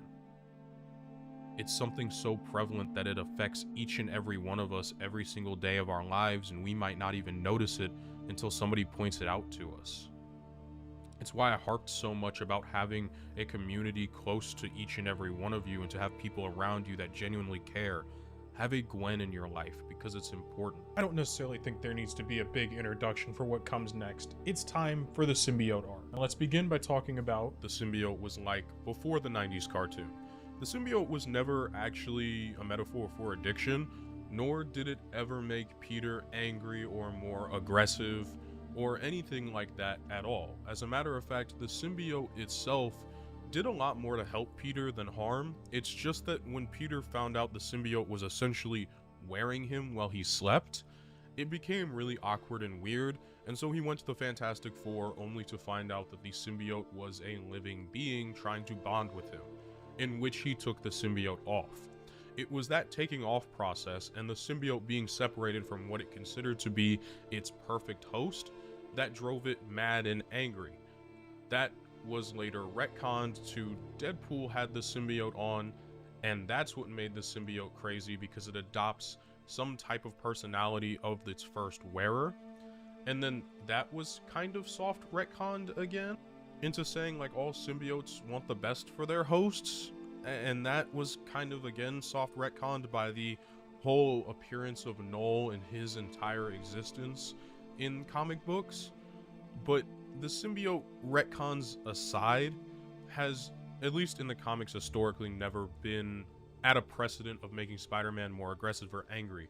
It was truly the 90s Spider-Man show that popularized that idea, which has bled over not only into the comics, but just about every single adaptation of the symbiote that has come, whether it be through cartoons or movies or any adaptation that is not the comics directly. And so when I spoke last video about the symbiote being a metaphor for addiction, I always meant it as in the adaptations. We see it in Spider-Man 2, the video game, most recently. We've seen it in just about every adaptation of the suit since its inception outside of the comic books. And I love the symbiote in the comics. I think the idea is really novel and cool, and I also think it's probably more beneficial than harmful there. Although, shout out the time it was slowly killing Eddie, but also keeping him alive. Again, lots of weird retcons with the symbiote because it's just been around for so long. Anyways, I felt like that distinction was needed to be made, especially because I got a lot of comments mentioning that last video, and I just wanted to address it and say, yes, I know this, but for all intents and purposes and the purposes of this video specifically, the symbiote acts as though it is the exact same in the 90s Spider-Man cartoon, and so I will be speaking at it from that directive. It is also worth noting that a majority of this video, when I talk about addiction, I am speaking at it from the mental and emotional dependency on addiction, and I am not speaking on the physical part of being addicted, which are two very separate sides of the same coin with addiction. You can be mentally addicted or physically addicted. I am specifically talking about the mental aspect and the emotional aspect, and not more so the physical. So keep that in mind when I speak on that or any part of that throughout the rest of this video. So without any further ado, let's talk about the symbiote and Spider-Man's arc throughout the last few episodes in what is probably one of the best season finales I have ever watched of a TV show. I spent a lot of the last video talking about Harry. As a matter of fact, I spent probably the first 22 minutes of the video speaking on Harry, simply because I believe the parallel between him and Peter is quite big. The more and more Peter used the symbiote and the more he relied on it, the more he ended up turning into what Harry was when he was off the Goblin Green. He is spending a lot of his time pushing his friends away in the most nonsensical way possible. He's just honestly being an angry douche about everything. It doesn't help that Eddie isn't necessarily being the best of friends currently, but he is really lacking some sort of rod to properly ground him to reality, much like Harry was. Although I believe the big difference between Pete and Harry is that the fact that Peter, despite having severe money issues, especially when it comes to paying for Aunt May, truly had a support system around him. As a matter of fact, we see his friends rally to his aid, and it's damn near the whole cast of the show, whereas Harry didn't have something like that. But that doesn't stop Peter in giving his masterclass version of Harry's speech to Gwen, the only person that cared about him. The two speeches are honestly very similar. We're just trying to be your friends. Yeah, well, unless my friends are prepared to pony up some cash, they can keep their help and their sympathy. And what am I even doing here? Pete! I mean, he had quite literally just a few episodes prior spent time with dealing with the fallout of not only Harry going away, but finding out he's the Green Goblin, and finding out that Harry had an addiction that led him to being the worst version of himself. And yet, despite seeing all of the warning signs, he fell into the exact same trap, because the symbiote makes it easy. It makes the idea of doing something immoral very easy. And that's not a slight against Peter as a person, because without this substance, or the symbiote in this case, he wouldn't have been like this. It changes you on a fundamental level, and we see that when he is more than willing to accept a payout from Tombstone if it means not only getting to pay for Aunt May, but also getting a little bit of easier time in just being Peter Parker. He doesn't believe Jameson will pay him enough for photos, so he needs to go looking for another source of revenue. He ultimately chooses Tombstone. He decides to take him up on the offer and turn a blind eye to crime. He is fundamentally going against his own characteristics, and to me, that is a key sign of substance abuse disorder. The symbiote started off as something that was really helpful for Peter, something that could help him balance not only his life as Peter Parker, but also his life as Spider-Man. That to me is the honeymoon phase of addiction. And as we slowly see it take over his life, he doesn't speak about himself anymore. It's no longer I's, it's all we's. It becomes a sole part of him. I think Spectacular Spider-Man does the best job of any adaptation of the symbiote at doing the addiction metaphor, in my opinion. And I truly enjoy that it also not only gives us a look at Peter going through addiction, but two other characters as well, those being Harry and one other that I will get to talking about nearer towards the middle point of this video. Peter by this point is so deep into it that when his best friend expresses a grievance with him, well, aggressively, Peter handles it with his spider powers and not being Peter Parker.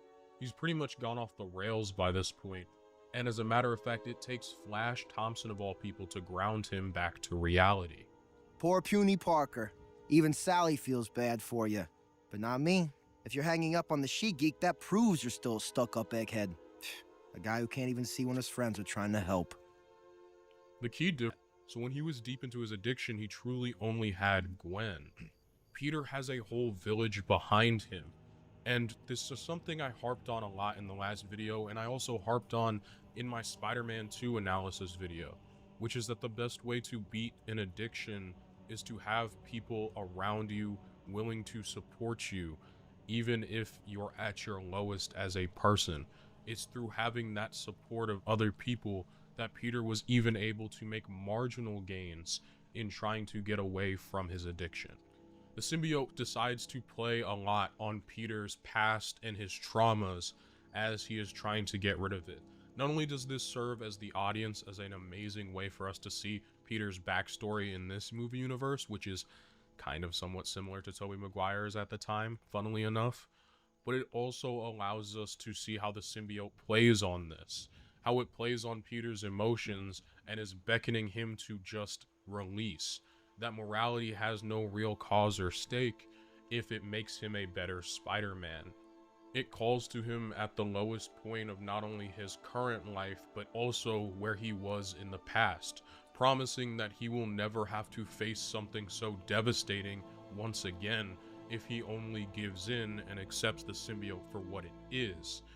And that's one of, at least in my opinion, the hallmarks of an addiction. It promises that things will never have to be so bad again. It fills that void, especially when people are starting to miss it. And Peter almost accepts if it wasn't for the guiding light of his Uncle Ben, someone who was always there for Peter and always served as a moral compass. It takes Uncle Ben being there to remind Peter of everything he has. It also serves to give us my second favorite Uncle Ben with great responsibility speech ever. As you're changing into the man you're going to be. And just because you can do something doesn't mean you should. With great power, there must also come great responsibility.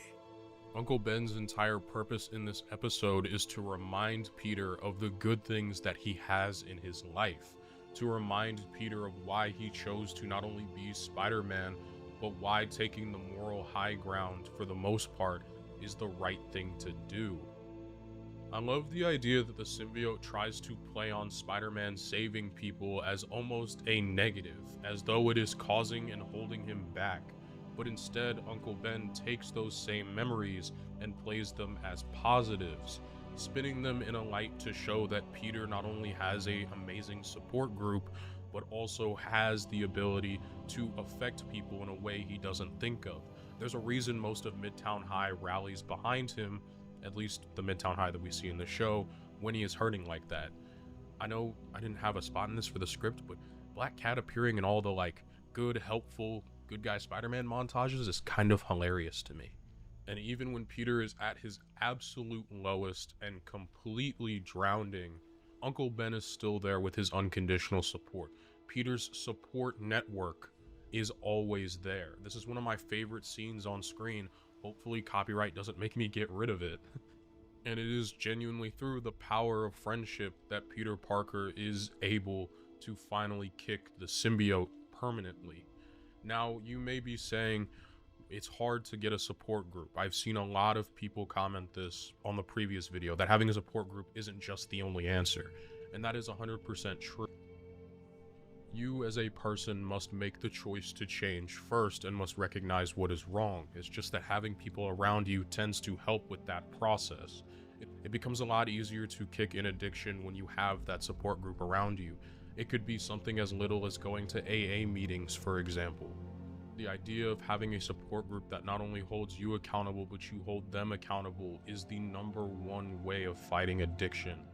And with that, I'm going to step off my soapbox. I have an entire half-hour video dedicated to that.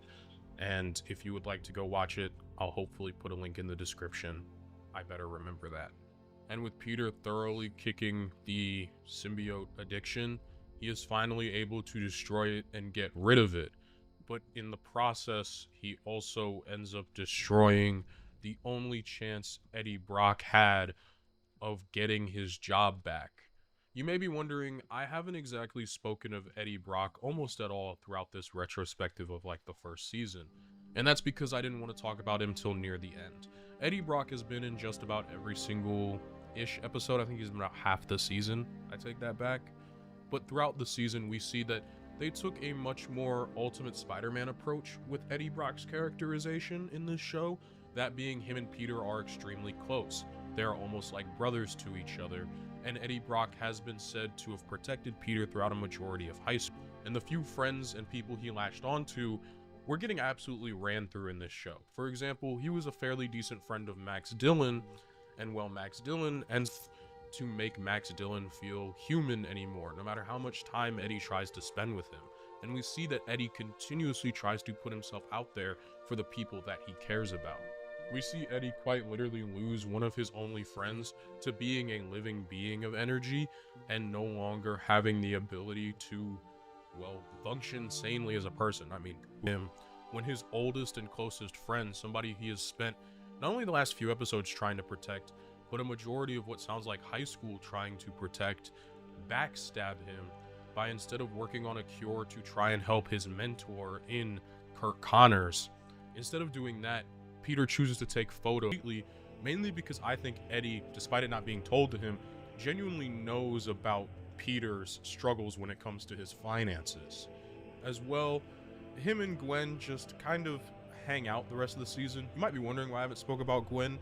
I think she deserves her own video, or maybe something different or akin to that. She deserves her own little look, and that'll happen eventually. But speaking more on Eddie Brock himself, it's not exactly the greatest move when you're already on the ropes with your friends, and then you show up with a new girl at prom when it's so blatantly obvious to everybody but Peter that Gwen has a major crush on him.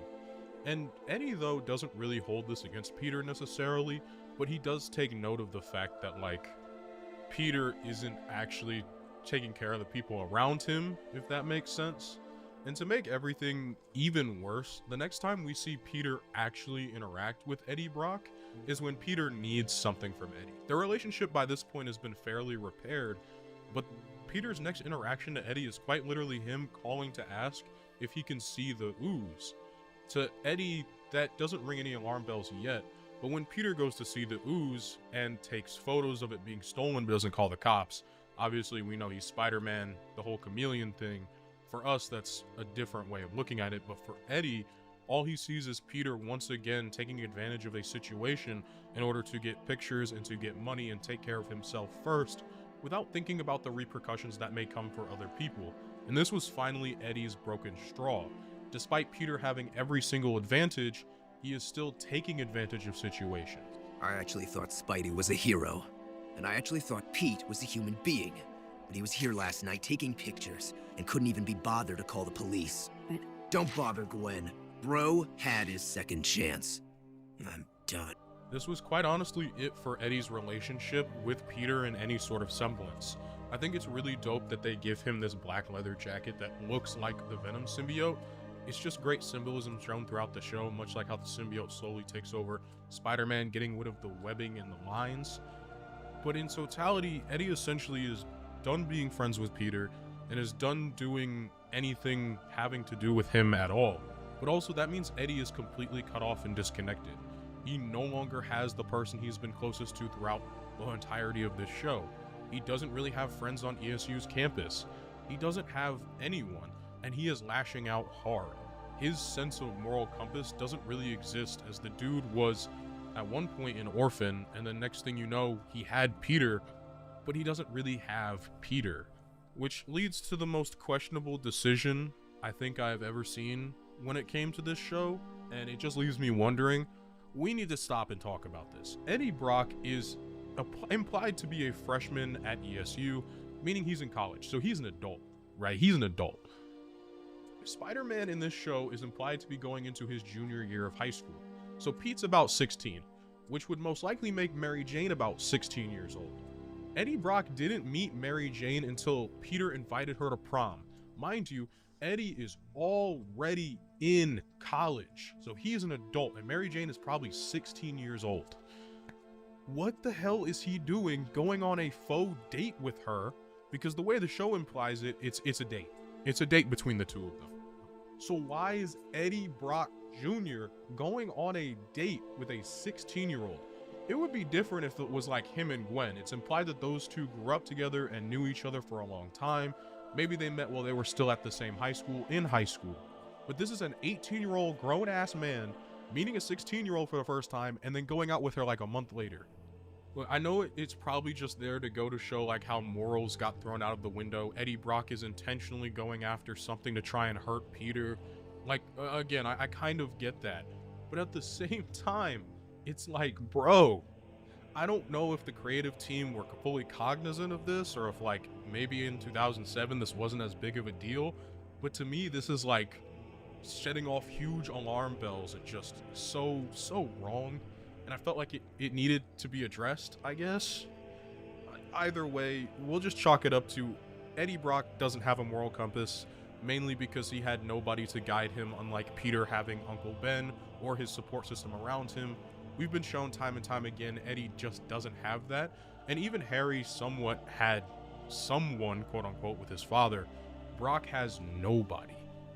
It's still inexcusable though, and you should never do this. And if you see something like this, it is definitely weird, especially if it doesn't matter who's the older party in the situation, man or woman, it's weird.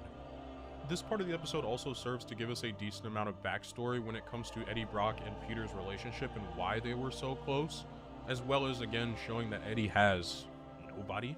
Same old story. Two kids who grew up together. Our moms were best friends. Our dads were partners. They had a startup lab in Queens. And then the four of them went to a conference together. And there was this funny little plane crash. I very much believe that the show hinted at the resentment Eddie had for Peter throughout a majority of the show, and while it was somewhat downplayed, it is true that Eddie Brock himself had some sort of resentment for Peter, because in his eyes, Peter had Aunt May, Peter had the friends, he had the experiences, Peter was smart, he didn't have to work really hard in school.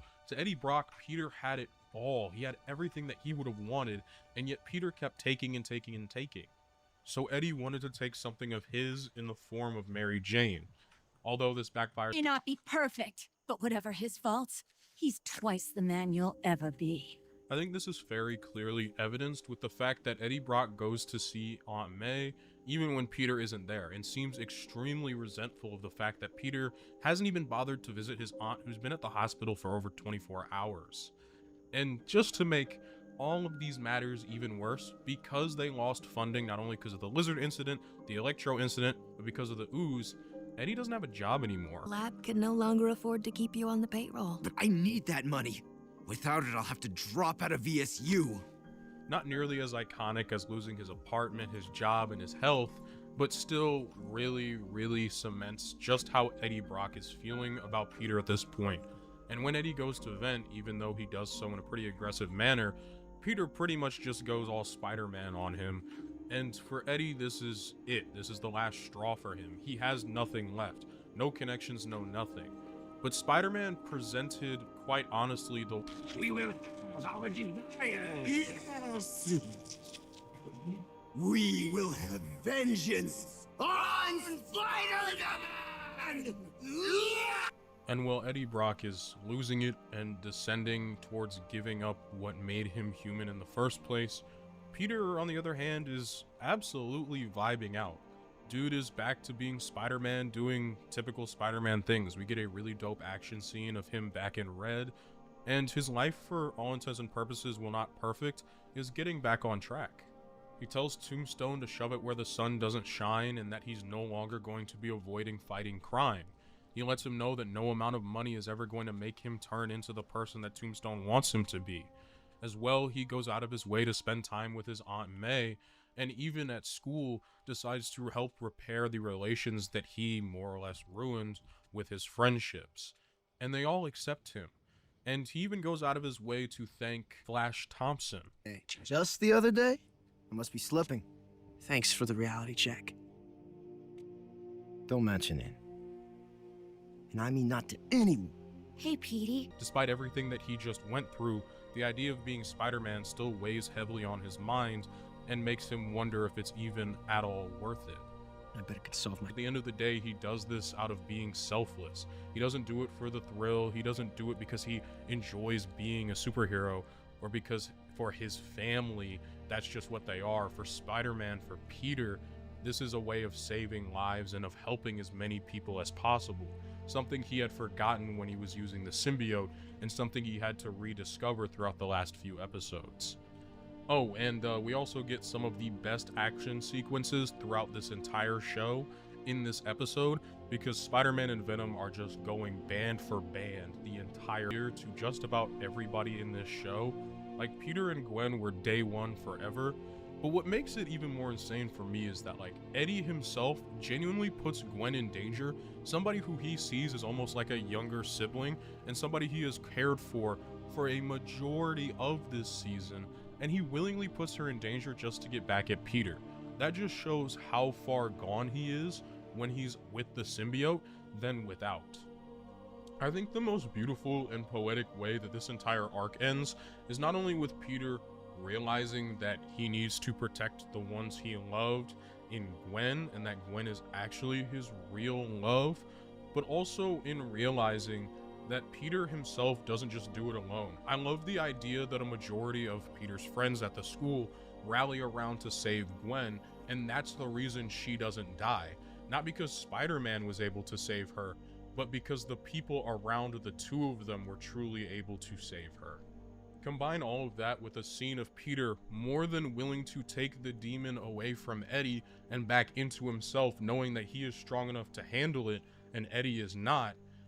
That to me is extraordinarily poetic and beautiful. The idea that he is able to actively take it away from somebody and be able to expel it from himself with very little effort, in all honesty.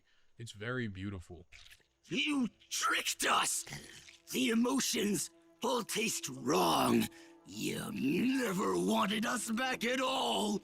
Wow, you do know me well. And to end it all off, we get a wonderful Thanksgiving, not only between Peter, but also Aunt May, her doctor for whatever reason, and of course Captain Gwen Stacy, somebody who we really haven't seen a lot of in this first season, but becomes very important in the last. And by the end of this first season, Peter gets the answer to his question he's been asking all season long, which is Spider-Man worth it? And well, I'll just let him answer for himself. Spidey's not a disease that needs a cure, and he's more than just a random bug bite too. Spider-Man is who I am. I absolutely adore Spectacular Spider-Man to death. I very much love this show. It's one that I watched so often growing up on road trips that me and my brother completely destroyed the last disc in the Spider-Man, like the Spectacular Spider-Man box set. So like the last disc would work up until you got to the last 3 episodes of the season that really revolved around the black suit. Because me and my brother played it back so often, we ruined that part of the disc. How many discs and like VCR tapes did I destroy as a kid because I watched it so often? It has to be a ridiculously high number. Hi, Vinny from the future here. I consulted my grandmother and my mother about this. It was 2 VCR tapes, Batman and Robin and Batman Forever. Don't judge my taste here. And it was about 6 DVDs, almost all of them being Spider-Man, whether it was my 90s Spider-Man or Spectacular Spider-Man. And it almost always revolved around the episodes about the black suit. And with that little bit of trivia out of the way, as we move into talking about Spectacular Spider-Man's second season, I feel that it's very poignant that I actually take some time to talk about Gwen and MJ. Something that for whatever reason I neglected to do throughout my almost 2 hours talking about Spectacular Spider-Man's first season. Probably because I did have my own issues with how Gwen was treated as just a love interest throughout the first season of the show, but you'll get to hear more on that in this next segment. Especially because Gwen is there for him no matter what happens. Even when Peter is getting bullied, even when Peter is getting taken advantage of, striking out with Liz, any of these things, it's her and Harry that are always in Peter's corner. I have an entire video where I spoke about Harry because I drew a lot of parallels to Peter, but I feel like Gwen deserves just as much love because she's just as there for Peter as Harry was prior to his goblin-itis. I mean, she really cares about the dude. Even when Peter's getting publicly humiliated, she's right there to stand up for him. You haven't got the game. If you could hit a target under pressure, would we have lost to Bronx Tech? You choke like a cat with a hair. Pretty pissed. But ultimately, after what, like an episode maybe where Harry's not too happy with Peter and Gwen's a little bit pissed off at him, she eventually does come around, even if Peter does nail her in the back of the head with a volleyball. And yet, not an episode later, she's back to being friends with Peter. As a matter of fact, she's back to supporting his dreams and aspirations. Peter wants to join the football team, and so does Harry. And what does Gwen do? She supports both of them, even if she thinks it's a little bit of a dumb idea. Even when Peter is having an absolutely terrible time because he can't find a date to prom, she supports him, even though she really wants to be his date, and dude is oblivious. When Harry is struggling with his addiction to Goblin Green, she's the only one that sees it and does go out of her way to try and help him. She's always there for her friend group. Harry, whatever that stuff is, you need help. If there's one knock against Gwen that I could give, it's that in the first season, she does a whole lot more of being there for the boys than doing anything to further herself or her own character. She doesn't do a whole lot outside of being Peter's love interest and taking care of Harry.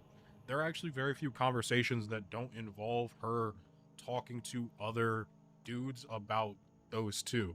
And it's a little bit frustrating because I feel like Gwen has a lot more substance and character than that. And while I do enjoy this interpretation and I very much find her enjoyable to watch, as I've been writing this and looking more into it, sometimes I wish we were given more. Because Gwen in the comics is dynamic. She's extremely smart. She challenges Peter on every single level that you could imagine. And she's far more herself, like independent-wise. Even if I do love a lot of what this show gives, such as the look. Okay, not the look. And it's also worth noting that, like, everybody knows Peter was so madly in love with her. When Peter needs to look at reasons to stay on the side of good to get away from the symbiote, Gwen appears more times than any other character does when he's having his little flashback sequence. It's almost like over halfway Gwen. Face it, Tiger. You just hit the jackpot. This is probably one of the most well-written Mary Janes I've seen in an adaptation. Specifically, when I think about Mary Jane, I think about this version because it borrows heavily from her original, far more of a hands-free, hands-off kind of love interest. Because if you think back to the original comic book run, Spider-Man, Gwen was the main love interest until she died. And until Gwen died, Mary Jane was more or less in and out of Peter's life as closer to a friends with benefits rather than being a real love interest. And it wasn't until after Gwen's passing that Mary Jane and Peter truly got together and started to actually date seriously. And I think this show does a really good job of introducing MJ and choosing to go that route instead so that Peter can pursue Gwen in this show. Especially considering the fact that, like, I don't know, they could have killed off Gwen if they kept going. They've adapted a lot of hard storylines already, whether it's Harry's drug addiction, Peter's unwillingness to be able to pay anything, mainly out of lack of money, but also the way in which they adapted MJ. And also, if you think about it at the time, the only other real MJ adaptation we had that was mainstream was the Raimi's version of MJ, which did irreparable damage to her character, and I will never forgive Sam Raimi for doing such a terrible job with Mary Jane. It was so poorly executed, especially compared to this show, and this show was staying faithful to her original comic book run. It made it very enjoyable, and I believe that this version of the character deserves some praise as well, if I'm going to be talking about love interests. Feel that way. I mean, now that me and Liz are split up. Whoa, pom-poms to yourself, big guy. I like you, but I won't be your replacement, girl. This redhead's a free agent. Plans to keep it that way. Now, with all of that talk and mostly praise for both Gwen and MJ, you might be thinking I'm forgetting about Peter's third love interest. No, we're not talking about Betty Brant. She is way too old for him. As a matter of fact, I'm actually talking about Liz, somebody who played such a prominent role in the second season of the show that I figured it would be better to talk about her during that season. And so without further ado, welcome to the second season of Spectacular Spider-Man. When we catch up with Peter, we are firmly in winter and nearing the end of the second quarter of his junior year of high school, if you care about the chronology of these things. Peter himself is still trying to deal with the PTSD that he most likely has from fighting Venom, which is probably his most intimate and dangerous villain he's ever fought in the show up to this point. And he's still struggling with the idea of not only what the symbiote did to him, but the idea of being corrupted by it once again. Luckily for Peter, this is nothing more than a dream because he's got far worse things to worry about, such as the absolute bitter cold that's going on outside and the fact that his suit was made in the spring, you know, when it was warm. Also, he's got to deal with a few other things, such as taking care of Aunt May after her heart surgery. He needs to talk to Gwen because, well, Gwen kissed him and he's been dragging his feet on that. He's got to check in on his friend Harry, and in all honesty, Peter is failing woefully at just about all of these things. He's even got biology finals coming up, but is he even really worried about that? But when it comes to Peter's love life, this dude is juggling 3 live hand grenades. Between Gwen, Liz, and MJ, the dude just can't seem to make a decision. And every time he seems dead set on going for Gwen, there's always something popping up keeping him from doing that, such as Liz needing help with her latest biology final, or some parlor trick magician showing up as the new villain of the week. Fools! Mysterio is no illusionist playing parlor tricks. Mysterio is the master of the arcane arts. Sure. Arcane arts. Anyways, between all of those things, Peter has stretched himself fairly thin and honestly isn't doing a great job at taking care of his love life in general, something we often see as a plot for a majority of Spider-Man films, movies, TV shows, but oddly enough, not really video games. I think the only ones that have really tried to tackle that are like movie tie-in games or Web of Shadows, maybe Insomniac's games, depending on how you quantify it. But either way, despite saying that he's super into Gwen and wants to pursue Gwen, his actions are almost always speaking in a different lane, considering not only how much time he spends with Liz, but how affectionate the two people are for each other physically. I mean, Gwen, after experiencing what is probably one of the most traumatic events in her entire life on Thanksgiving, went out of her way to kiss Peter and to let her feelings be known. And how does Peter respond? This man does not even bother to validate them, hasn't spoke to her since. And it's not for lack of not wanting to speak to Gwen, it just seems that with the good old Parker luck, every time Peter needs to or wants to speak to her, he ultimately can't. And that just kind of leads their relationship to floundering a little bit, which is not surprising. Pro tip, if a girl kisses you, don't ignore her for the next 2 weeks if you actually like her. On to some more things that are new to season 2, outside of Mysterio, which awesome villain for the first episode of season 2.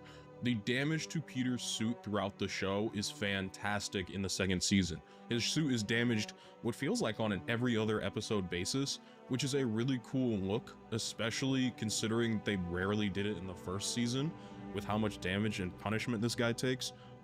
And I also absolutely love how this show sets up its characters in advance through world building, such as the identity reveal of Mysterio being the dude who worked for the Chameleon, which helps explain his special effects background, and also is a brand new change for the character, as this is a brand new adaptation that still sticks somewhat close to the original. You were dressed as the crewman.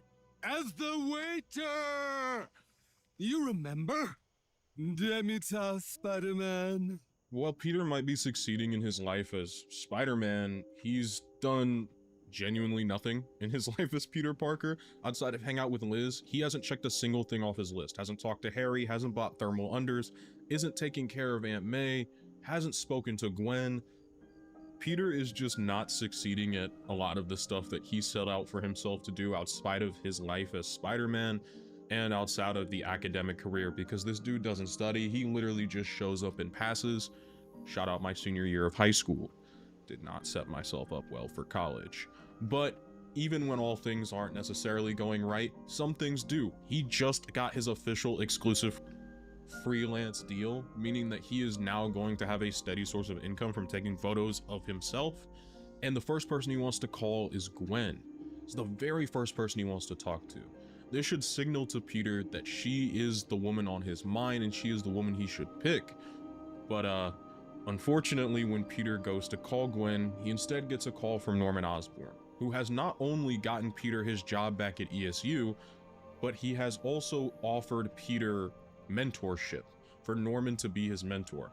And while Peter might find him to be a scumbag, he ultimately can't turn it down, especially with Norman's connection to Harry. So instead of brunch the following morning with Gwen, he instead is going to get breakfast with Norman Osborn.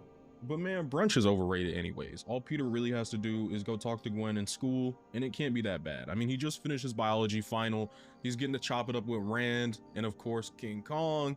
So, you know, things are going well. Shout out my boy Rand, obligatory shout out.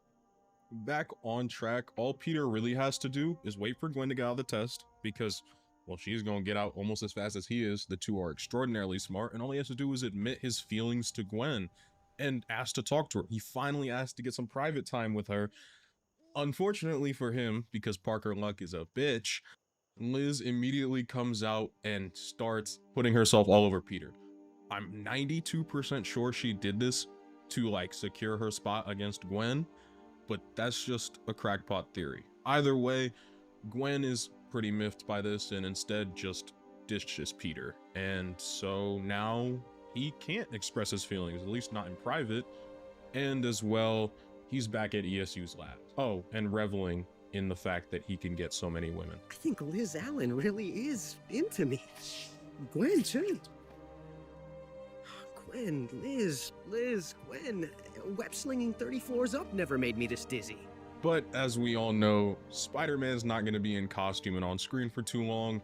That doesn't involve some sort of villain of the week. And that is when we are introduced to Kraven the Hunter. Right now, just going by Kravenoff. He is trying to hunt new big game beast, and he finds his big game beast in Spider-Man. A man-spider hybrid said to be so unbelievably powerful, it would, I don't know, be really difficult for him to take down. He is a hunter after all, and that's all he really cares about, especially since natural wildlife just ain't doing it for him anymore. I mean, the first time that we see Kraven on screen, this dude literally snapped a gun in half with his bare hands. That, and he was able to quite literally manhandle a rhino. Manhandle a rhino. This could have been one of the greatest and most generational adaptations of Kraven the Hunter outside of Insomniac's Spider-Man 2 that we could have ever seen. Mind you, just about every other adaptation of Kraven was quite subpar, and this one was shaping up to be fantastic. You'll see why I said shaping up to be later. I mean, it took like well over a decade to get another decent adaptation of Kraven. I guess the 90s version was decent too, but don't even get me started on the movie. God, the movie. Why? Who let Sony? You know what? We're getting off track. Should I leave that in? You know what? Yeah, sure. Why not? Anyways, getting back on track. Kraven's actually putting up a decent fight against Spider-Man, but Peter's head, let's just say, isn't exactly 100% in the game. He's not really focused on Kraven because he doesn't view Kraven as much of a threat. His spider sense barely even goes off during this fight, which signals to me that Spider-Man doesn't see Kraven as that gigantic of a threat. But you know how inconsistent spider sense can be. We also get to see that Peter did cross off one thing on his list. He got his thermal unders. They're just heart-shaped. Don't you love early 2000s humor? Men wears heart-shaped pants, and it's a laughing stock.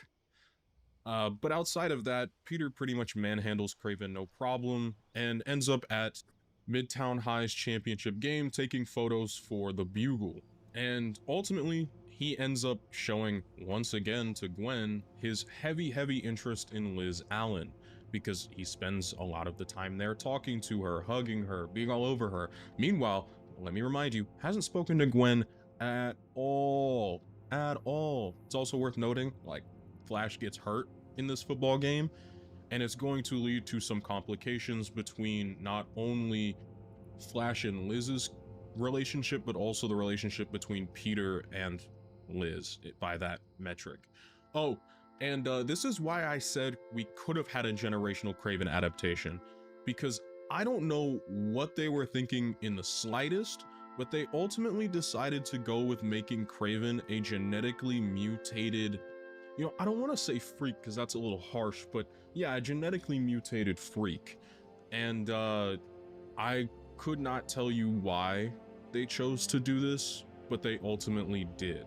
The entire idea behind this was the fact that Spider-Man himself is genetically enhanced via gene manipulation thanks to the spider, and Kraven wants to level the playing field, which is cool and all, but again, I don't understand how that's conducive to Kraven's character as a whole.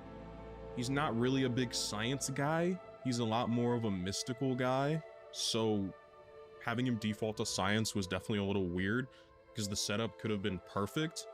But ultimately, he gets the new lab assistant at ESU. By lab assistant, I mean head chair. He's basically in the same level of responsibility as Kirk Connors, except he's evil and bad and works for Norman Osborn, so, you know, time for a new suite of villains, because if the big man ain't making them, somebody's gotta make them. And that is how we officially got Kraven the Hunter. Yeah. Call me Kraven. Kraven the Hunter.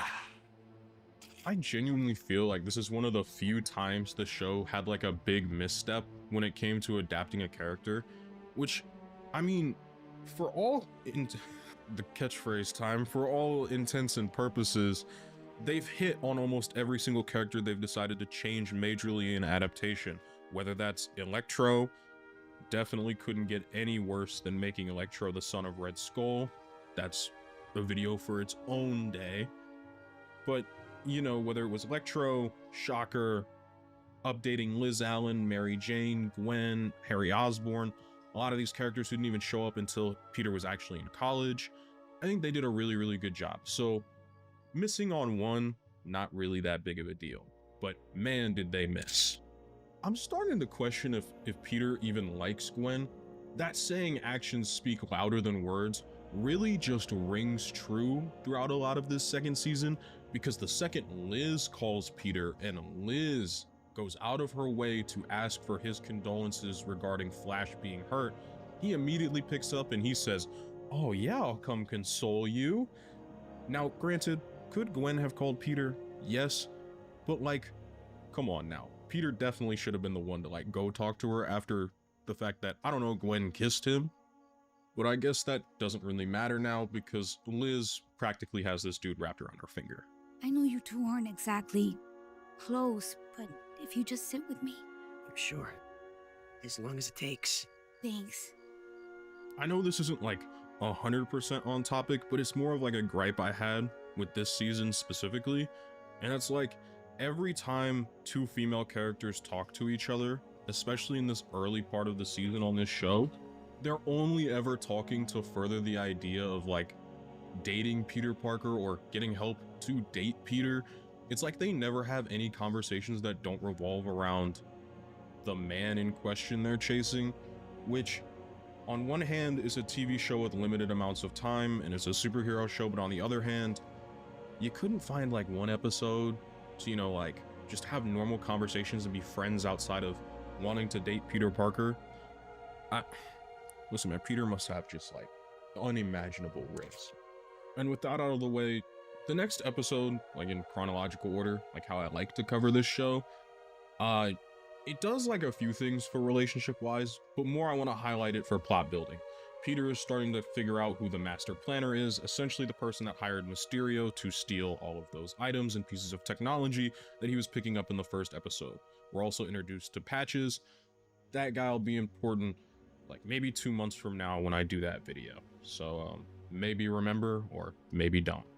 This episode is far more foundational for setting up the next episode and also just absolutely being one of the greatest fight episodes, I guess if you want to call it, in the show. The fight scenes in this episode are fantastic, but it also goes out of our way to show us things such as Liz Allen having conflict between whether or not she wants to get with Peter, but also take care of Flash, as she did care for Flash a lot, and even though they're not together anymore, those feelings still exist, which is something that's very realistic. Another thing that's also realistic is Gwen not settling to be the second choice, and it's very, very obvious, through actions at least, that Peter is choosing to make Gwen the second choice, and I really like that she told him off about this, because Gwen really does deserve better. A lot better. Whoa, look. What did I do to deserve? Barely said 2 words to me since the you-know-what. So I get it, okay? I'm not your first choice, but I won't be your second choice either. So of course, what do you do when you strike out on 2 of 3? You still got 1 shot left, right? This is baseball. So yeah, Peter absolutely tries shooting a shot with Mary Jane, and she's slightly more receptive than Gwen, but basically gets him to go get hot chocolate, even though she's really advocating for him to get his head in the game and just make a decision one way or the other, especially because Peter is a very easily distractible boy. But unfortunately for him, he's never going to get to have that conversation with MJ because he's got to deal with the Sinister Six? 7? Who knows? It's 6. Why do I write this shit into my scripts? What is wrong with me? The first 2 up because apparently they don't jump people like the X-Men do. Unfortunate. But the first 2 people up happen to be Vulture and Electro. Mind you, Peter never actually took out the Sinister Six on his own. The Symbiote did it, and he was asleep. So he doesn't even remember ripping off the neural link that Vulture has on his head. So when Peter's talking about man, Vulture's really protective of his head, let's use that against him. Vulture's having PTSD out there, bro. And Peter's just playing into it. But ultimately, Vulture is like no biggie to take down. And now's probably the time that I should announce that yes, the Sinister Six are officially back, all thanks to the Master Planner, who was essentially trying to recruit all of the original members, minus everybody's favorite Texan, that being Shocker, and instead replacing him with newly minted villain Kraven the Hunter. But unfortunately, Doc Ock doesn't exactly want to play ball, so instead of having a Sinister 7, we instead are just going to have a Sinister 6. Doc Ock's playing the whole, my arms were doing it all. It wasn't me, it wasn't really me. This episode, in my opinion, has some of the best fight scenes in the show, only rivaled by episodes later in this season. I felt like they really hit a groove when it came to making fight scenes, especially in the second season of this show. I almost feel like they got a higher budget between the fight scenes, the constant suit tearing on Peter. It just, to me, felt like they got a budget increase, which is hilarious because the first season was like 13 episodes and this season's like 13 episodes. We really only got 26 episodes of peak. That's disheartening. But in another fun twist, we get to see O'Hearn and Sandman working together for the very first time since like the midpoint of season 1, which is really cool because those 2 characters haven't really gotten to work together, because they were together in the Sinister Six, but like they were not 2v1ing Spider-Man like they did in the good old days. But ultimately, none of it matters because Peter is Peter and he is taking out just about every member of the Sinister Six, except for the last 2, which happen to be Mysterio and Kraven. I felt like you could have done these pairings a little better, but I guess not. I mean, who would pair Electro with Vulture? Like, Dumb and Dumber is what it felt like. Anyways, on a more important note, Peter ultimately ends up defeating the Sinister Six. None of them get captured because, I don't know, Peter seemingly can't get them to stay in one place long enough to get them captured, thanks to the Master Planner. And of course, Peter now has to deal with the fallout of, oh, I don't know, abandoning all of his friends and appearing as though he nearly died for the 20th time. I thought you were buried under that tree. Parker, you are a grade A idiot. Gwen, I know that I've been unfocused and... He's gone. Yeah, make that 3 episodes in a row where Peter has failed to express his feelings to Gwen. At this point, man, even a phone call would do. Oh, and Otto Octavius gets kidnapped by his arms. Because why not? But if anything good came from this episode, it's that Peter got a wonderful photo of Uncle Ben to help bring him to the first Christmas that Uncle Ben wouldn't be at. Also, yes, this is a Christmas special episode, apparently. So maybe I'll talk about this episode more in detail like 6 winters from now. But eventually, there comes a time when Peter has to finally make a decision about what girl he's actually going to pursue and who he's going to give his affections to. I cannot... Why do I write things like this in my script? But the episode starts with him and Norman Osborn doing their whole mentorship thing when unfortunately a bomb that was supposed to blow up an abandoned building when they left gets started instantaneously as though out of nowhere. And of course Peter has to sneak off so that Spider-Man can do his little job. And while that was a little strange, it's nothing too out of the ordinary for Peter's life, so instead he just goes to the coffee shop to hang out with MJ and Gwen. And as much as MJ is desperately prodding this man to express his feelings for Gwen, anytime Liz shows up in the vicinity, he chooses Liz without fail. He even goes to defend her from Flash being Flash. And unfortunately, that's all that Peter will see of Gwen for the rest of that day.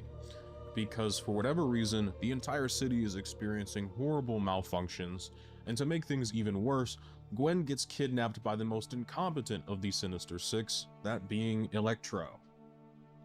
All at the behest and order of the Master Planner. But you know, Peter is not gonna let that slide in the slightest, and so instead he goes after both the Thinker and Electro. And Peter goes full Batman, because if there's one thing you know about him is do not touch Gwen. Both know the hero won't do anything rash. He called my bluff, so I'll have to bluff better.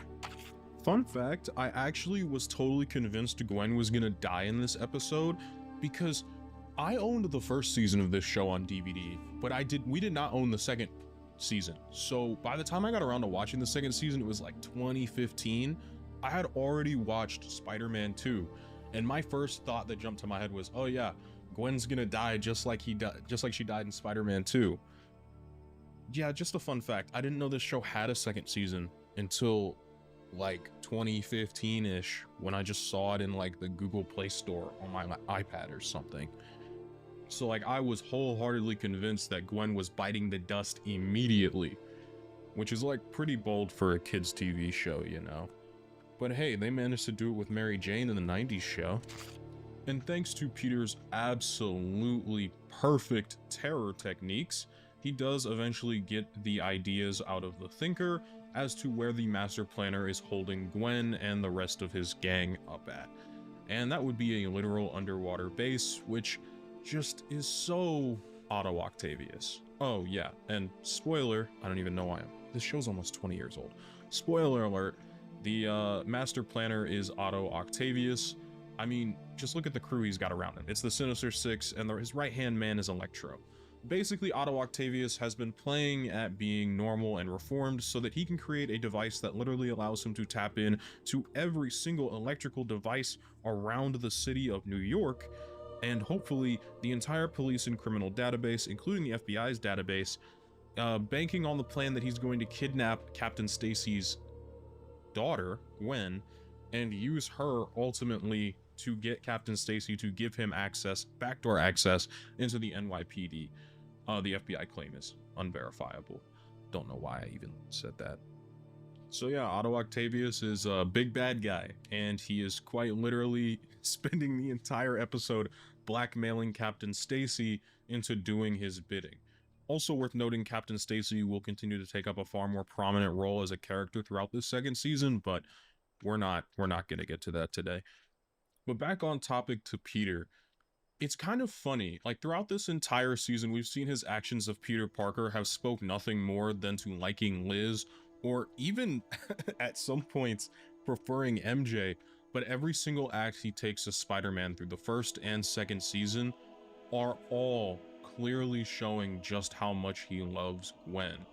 But unfortunately, those are acts she will never see nor understand, because Peter's not just gonna reveal that he's Spider-Man to Gwen. Could you imagine dropping that kind of a bombshell on the girl that you want to date and you've been friends with your entire life? Yeah, wouldn't want to be in that situation. But eventually, Peter not only beats the Sinister Six, but also lets Octavius go, all in the event to hopefully save Gwen. And we are also treated to a beautiful rendition of the Amazing Spider-Man issue 33, in which Peter has to lift a gigantic piece of rubble off of himself in order to help Aunt May and to save her life. But in this context, it is his love for Gwen that spurs him on into saving the day. Because at the end of the day, I do truly feel like Peter's heart firmly lies with Gwen, and that is who he actually would love long term.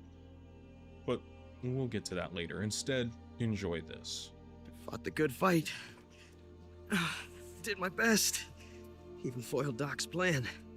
No one could ask any more of me. What am I doing? I can't give up. Not with Gwen depending on me.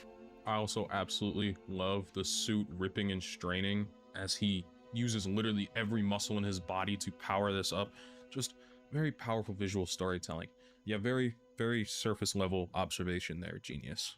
Anyways, most importantly, he saves Electro, who, gosh, man, Otto Octavius just does not give a care.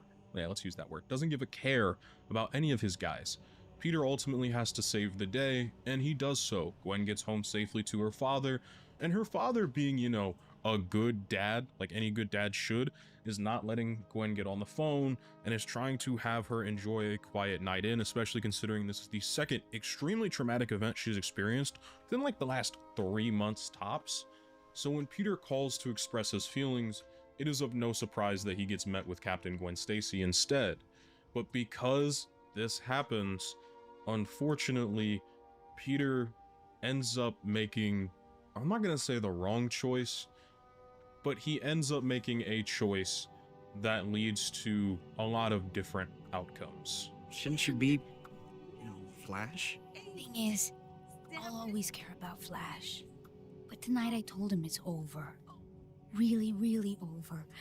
See, I want to be with you.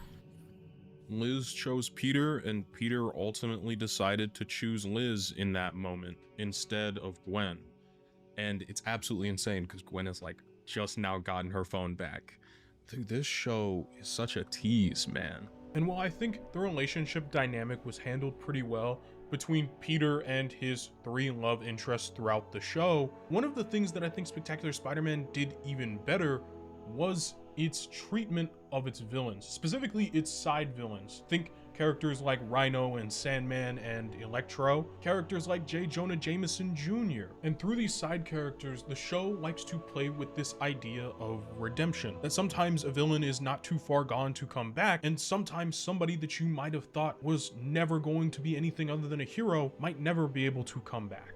And where better to start than with the Sandman himself, Flint Marko. Flint is in the show from the very first episode. Actually, he's one of my favorite reoccurring villains throughout the show.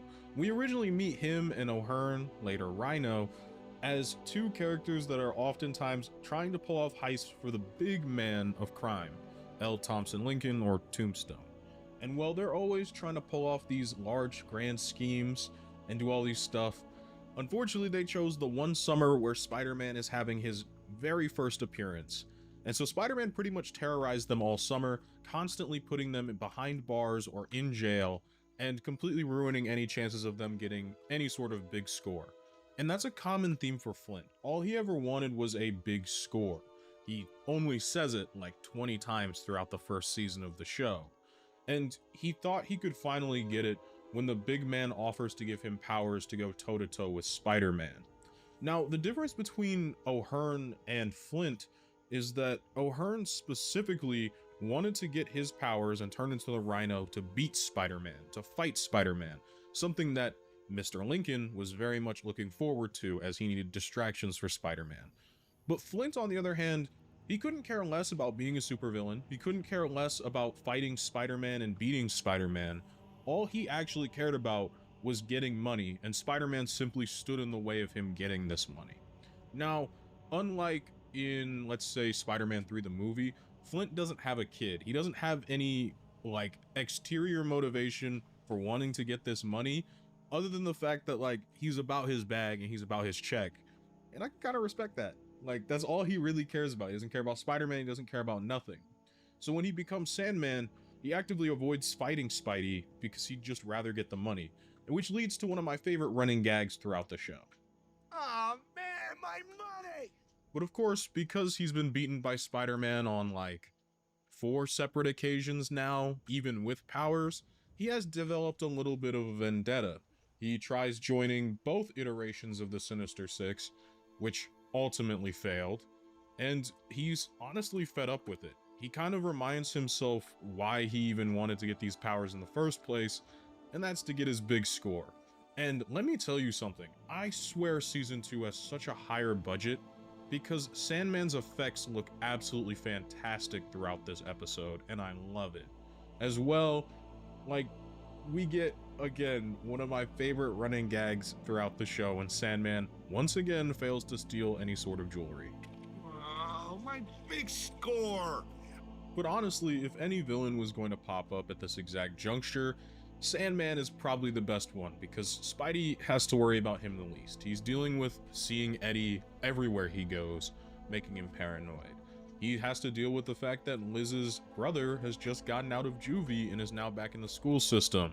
He finally gets to see Harry come back into the picture, but unfortunately, because Harry has come back into the picture, it has completely derailed any chance of him getting with Gwen because Harry immediately goes after her, obviously feeling very, very happy with the fact that she was one of the few people to recognize his addiction. But Peter has a girlfriend, so he shouldn't even be worried about that, but that's a discussion for another day. We're focused on Sandman. Now, Marco wants nothing to do with any sort of fighting Spider-Man, any sort of that stuff. He wants to do one thing, and that's get his big score settled. Flint really isn't a bad dude. He just wants to make money, and he thinks his best way of making said money is to rob and steal, considering he probably doesn't have an education, and he probably never graduated from high school, because he's not exactly the brightest bulb in the shed.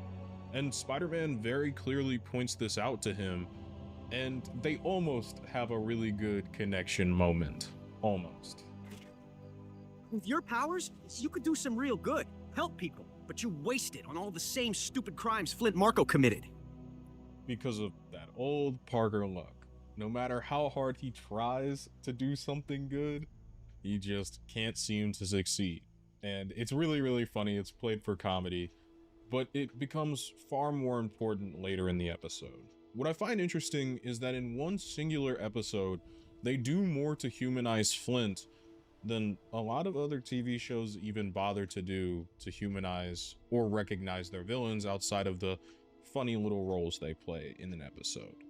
Flint quite literally goes out of his way to help a little girl who's being bullied build a sandcastle. And if there's any way you want to gather sympathy for a character, it's to have them help a child, because this shit got me in my feels immediately. Flint isn't a bad dude. He's just not necessarily a good one. But he will be finally able to get his biggest score ever. Again, I think Sandman just looks awesome in this episode. What they do with his different character models was fantastic. I swear this season had more budget than the first one. But more importantly, Flint needs to steal literal oil. America. He needs to steal oil from an oil tanker, and because it's in the beach, we get a real great scene and showing of his powers. He's gigantic, he's fighting Spider-Man, and also trying to steal this oil. But because Flint is a perennial mess up, yeah, let's go with mess up, He can't even seem to do this right because Spider-Man just rage baits him into destroying the oil tanker. Absolutely rage baits him into doing that, which is kind of funny. But in the process of all of this wanton destruction and fighting Spider-Man, the oil tanker could become severely damaged. And if there's one thing you should know from BP, it's that when oil lights on fire, even in water, it causes ecological disasters. And it's pretty bad. But Flint never actually wanted to hurt anybody.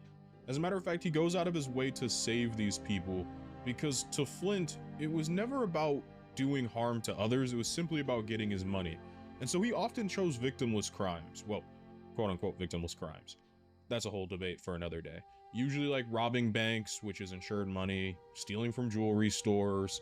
He was always more focused on doing anything that wasn't harming other people except for Spider-Man, because Spider-Man kept getting in his way. And ultimately Flint sacrificed his life, or was willing to sacrifice his life, in order to save the city from a giant oil tanker explosion. You wanted a big score, Marco? As far as I'm concerned, you just scored about as big as a man can. And while Marco might not have actually died, he did end up doing some real good. Unfortunately, we'll never get to follow up on Flint Marco's character arc because this show ends after this season, spoiler alert. After these 13 episodes, the show's done, and Flint doesn't have an appearance throughout the rest of this season, as they have a lot more to focus on, and his arc is kind of done for the season. He's made a lot of appearances anyways. And it's kind of unfortunate, not even kind of, it really is unfortunate, because I feel like this was one of the better adaptations of a redeemed Sandman, and it would have been very interesting to see where they would have gone with Flint if he would have been like this on again, off again hero type, like how they did Black Cat, or if he would have been far more of a reoccurring villain that just has a heart. Think something like the Trickster from the Justice League show. I found it very, very enjoyable, and I'm a big sucker for redemption stories, but unfortunately not everyone is necessarily capable of redemption. And that's not because it's out of reach of them, but rather because the person doesn't want redemption. It's not what they care about getting. For example, Eddie Brock has been haunting Peter a lot throughout this season, often making his life terrible in hopes that Peter will eventually lead him to wherever he left the symbiote. Eddie Brock has honestly had a chance to start his life anew. Peter didn't go after him to put him in prison. Peter didn't try and get him involved with the law or expose him. He was letting Eddie go and try to redeem himself and move on, hopefully, even if it did make Peter unsettled that Eddie was around. But Eddie doesn't really care about that. Instead, he mostly cares about getting the suit back. And while all of that is happening, there's also another episode I want to discuss. It helps build up Eddie Brock's non-redemption, I guess you could say, which offers a good parallel to the rest of the cast that I'm talking about redemption-wise in this episode. But as well, it provides me a little bit to talk about something I couldn't fit in the structure of any of my other videos, and that's the episode about Captain John Jameson, JJ's son, who comes back from space and has picked up a bunch of microbes from the symbiote that essentially supercharge him and give him superpowers. Way better than being a werewolf like he is in the comics. I hear it's all the rage on Jupiter. You look like a full superhero. He's still super fun, super lighthearted. He has these great jokes just like he did in the first season, except now he's got superpowers, which is really cool. But unfortunately, the molecules are unstable and slowly warping his body. For all intents and purposes, there's my catchphrase, JJ's son is a really good dude. He is an astronaut. He cares about other people. He very much is like a morally good person. But unfortunately, this is a story about power and about not only how it corrupts, but also a little bit to do with mental health, I feel like. Because these microbes don't just affect him physically, but they affect him mentally as well. These things aren't good for him. Not to mention the fact that Peter's mental health has been absolutely in the toilet since the entire Eddie incident.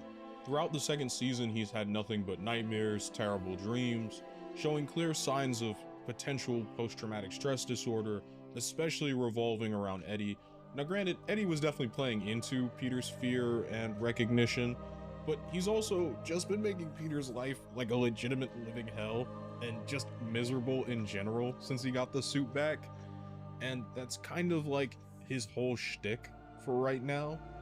And it also doesn't help that like Captain Jameson wants to be a superhero and is trying his hardest to be a hero, but unfortunately, he's not that experienced. Wait, I am help. Come on, Jameson, you're not seriously thinking about leaping tall buildings in a single bound. And while it's very admirable that Captain Jameson wants to use his powers to do good and wants to be a good person, unfortunately, he completely underestimated the potential dangers of those spores that live inside of his body now, and what they'll do if he doesn't keep them in check, something Dr. Connors warned him about early in the episode. The more he uses his abilities, the more he'll grow, the denser he'll get, and potentially the worse he will get mentally. And unfortunately for Captain Jameson, that starts to manifest fairly early into him using his abilities. One of the things that I found to be really cool about this episode is that you can slowly hear his heartbeat start to speed up throughout the episode as he starts to become more erratic and less rational, specifically when it comes to dealing with Spider-Man, as he wants Peter to stay and prove to the police that he's not the one who started this fire, nor has he been the one going around the city doing heinous crimes. And obviously, because Peter is a superhero, he doesn't want to do this, and it's probably not in his best interest to. Jameson doesn't see it that way and starts to throw around his weight. And while I can definitely see Jameson's side in this, it's not like Peter's trying to trounce on him or anything. But unfortunately, Jameson doesn't see it that way. You can start to hear his heartbeat get more and more erratic, and he starts to become less and less rational. It's like one tiny slight ends up leading to a massive blowout for him. Oh, and as I mentioned previously, Peter's life has not been easy because Venom has been going around town pretending to be Spider-Man, wearing a similar yet slightly different suit to what Peter wore when he was in the black suit, and making his life miserable by attacking police officers, our favorite recurring police officers, DeWolf and the man whose name I can't remember. He also doesn't help things with Colonel John Jameson, who is already vehemently obsessed with Spidey, and ultimately gets a handful of ass whooping by Venom, something that just sends him completely over the edge. In Eddie's bid for non-redemption and his zero care for anything other than himself, he ends up pushing J. Jonah Jameson too far, and that's really unfortunate. Even if Triple J is super excited that his son's a good guy and insistent that Peter's a bad guy. This isn't the first time the Bugle got it wrong when the copycat dressed up as the web slinger. Now you really want to embarrass yourself and your paper? Again? Shout out Captain Stacy being the GOAT once again. But more importantly, Triple J's son ultimately wants Spider-Man dead. Like, he doesn't even care anymore. He goes full bloodlust and is attempting to derail Spider-Man. What we're seeing here is the power within him ultimately corrupted him and changed him, but not like on a moral level. He doesn't like do this because he believes it's morally right. I'm in firm belief that those spores had a genuine effect on his mind and his mental health, and are ultimately a leading factor into what caused John to become very unstable and ultimately attack Peter and ignore any sort of property damage. It's a very far cry from the John that we saw during the Halloween episode, a very far cry from the John that we saw earlier in this episode. And I think that's what they were trying to portray, that these powers ultimately were ruining his life, much like how his werewolf side was ruining his life in the comic books. I think this was a really cool way of adapting that story instead of just giving us, you know, werewolf, because I was never a huge fan of that. I like this story better. But unfortunately, after his powers are completely disabled as the spores needed electricity to die, and Peter was able to do that, it leaves John irreparably damaged mentally. He's so far gone that he ends up needing to go to Ravencroft. I missed the power. I need it. I have to get the power back. Give me back the power! And while they never really address Peter's mental health in this show, I think now is probably a good time just to mention to, you know, check up on yourself, check up on your loved ones. Mental health is a serious conundrum and something you should be looking into as often as possible. You are enough and you do enough in your everyday life. It is okay for you to take a break. I know a lot of the times I struggle with taking breaks because I just feel lazy and miserable if I'm not working 24/7. But it's okay to take a break. It's okay to do something for yourself that you enjoy. And it is very, very much okay to reach out to those in your life. Anyone in your life. Okay, soapbox time over. Take care of yourselves because I want to see y'all doing well and prospering. Back to our regularly scheduled program. Just to make everything worse for Peter, Venom shows up and straight up just says, "Hey, this dude's Spider-Man." And I thought it was one of the funniest ways to do the reveal subplot. They did this in the 90s show, except Venom never got around to like really revealing Spider-Man's identity. But I love the fact that this show was willing to go so far as to quite literally just have an entire episode dedicated to Peter's identity potentially being exposed, as well as giving us one of the best wrap-up episodes this show has ever given us, with closure to the entire arc of Eddie and Venom. Oh, and one like very true Jameson L. Like, we've seen Jameson really put his neck on the line for Peter repeatedly through the show, even if he is a hard ass. But this is like the largest L he's taken all season long, was posting that headline. Another part of this episode I absolutely loved were the interviews with the characters, and I'm pretty sure the Connors know that Peter is Spider-Man now, but the interviews with the characters are really funny. Aunt May's was hilarious. She thought she was being punked. But like, that's a lot of fun. But Eddie, and the reason obviously I've been talking about non-redemption throughout this episode, is that Eddie comes back to ESU and he could have left the symbiote behind. He could have moved on with his life, maybe even come back, potentially made amends with Peter, and even if not, he could have gotten his job back because ESU has funding now. A lot of the issues that he was facing have been solved throughout season 2, except for maybe his relationship with Peter.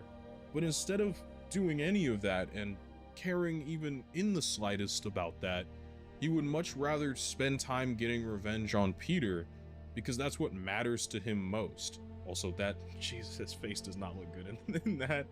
And in doing so, he ultimately ends up ruining part of Peter's life because paparazzi swarms him at every available chance.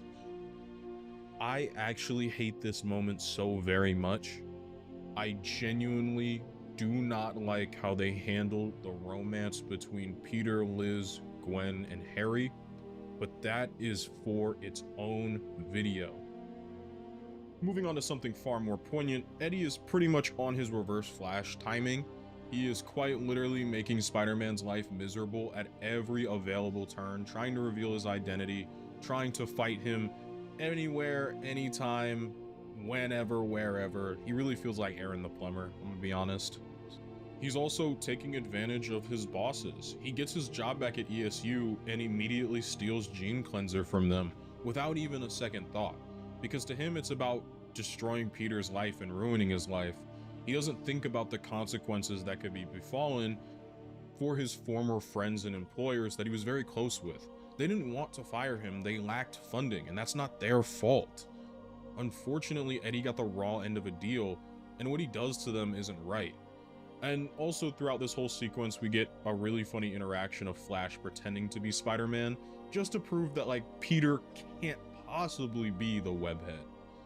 And it's in this that we get to the climax of the episode, and one of my favorite fights throughout the show, probably like top 3, I would say. The Gangland episode is by far the best fight scene in this entire show. But this one was great. Spidey is fighting off this back foot without his mask against Venom, who is absolutely ready to torch him. They get to go through the entire school. So many environments, so many sets.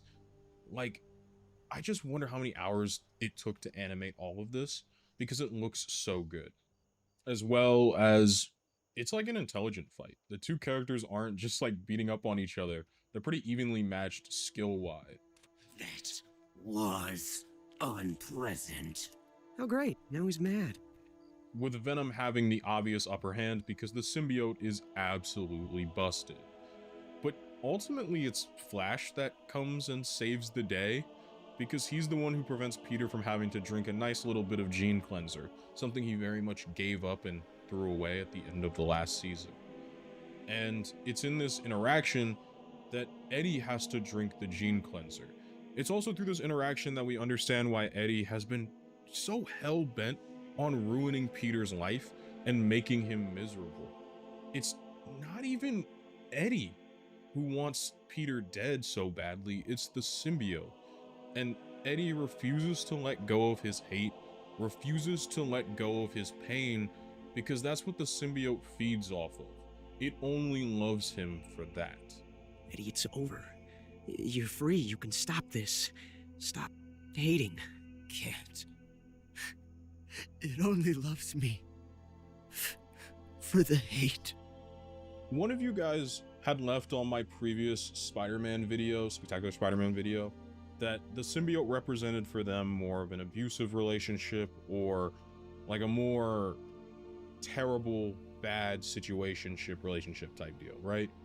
Instead of addiction.